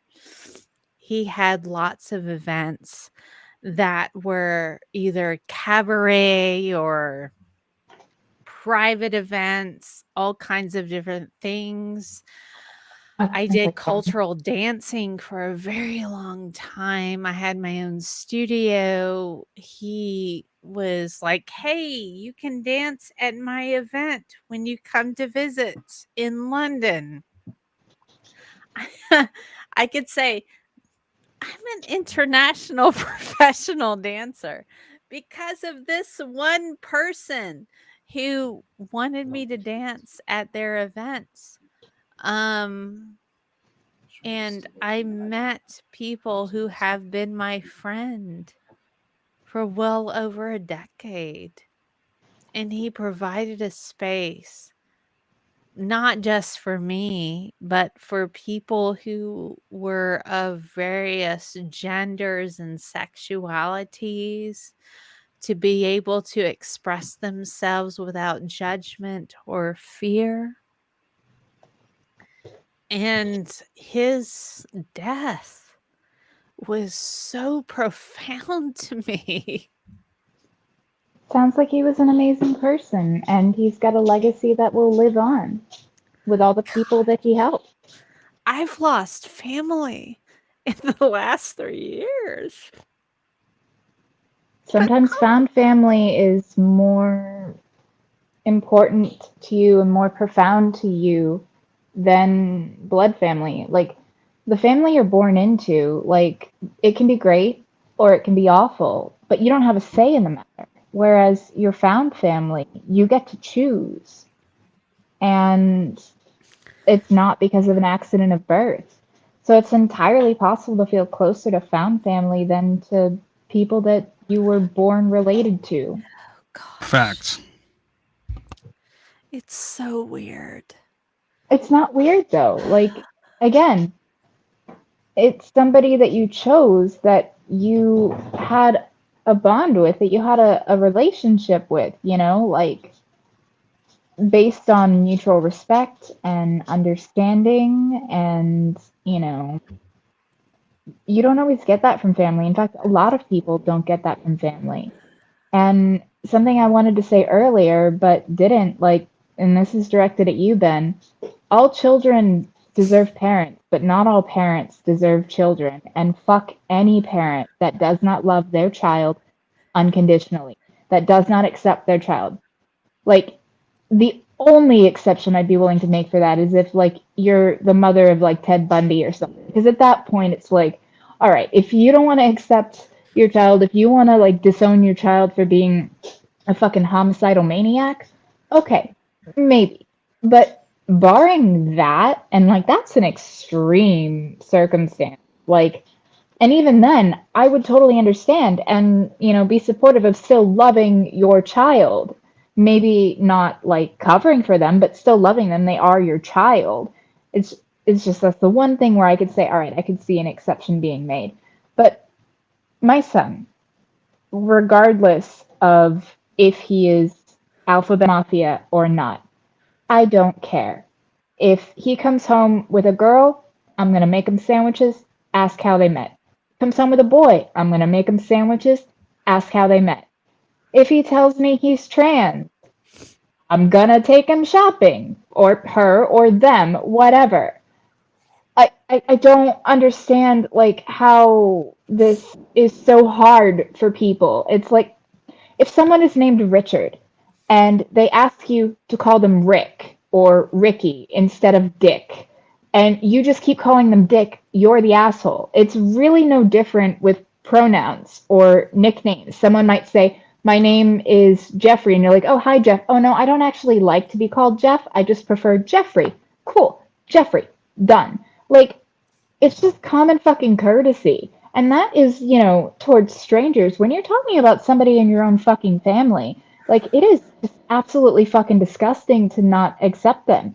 And to use religion as a shield for your fucking bigotry is doubly disgusting, because it shows you don't have the balls to actually say that, no, I just don't like this. You want to blame some fucking 2,000-year-old book written by misogynistic nomads. Like, and it's not just fucking homophobia that is an issue, or transphobia. Like, literal, like, biblical gender roles too. Like, I was in an abusive marriage, and my aunt, while drunk, was, you know, at a party, like, I went to her to explain to her that I was being abused.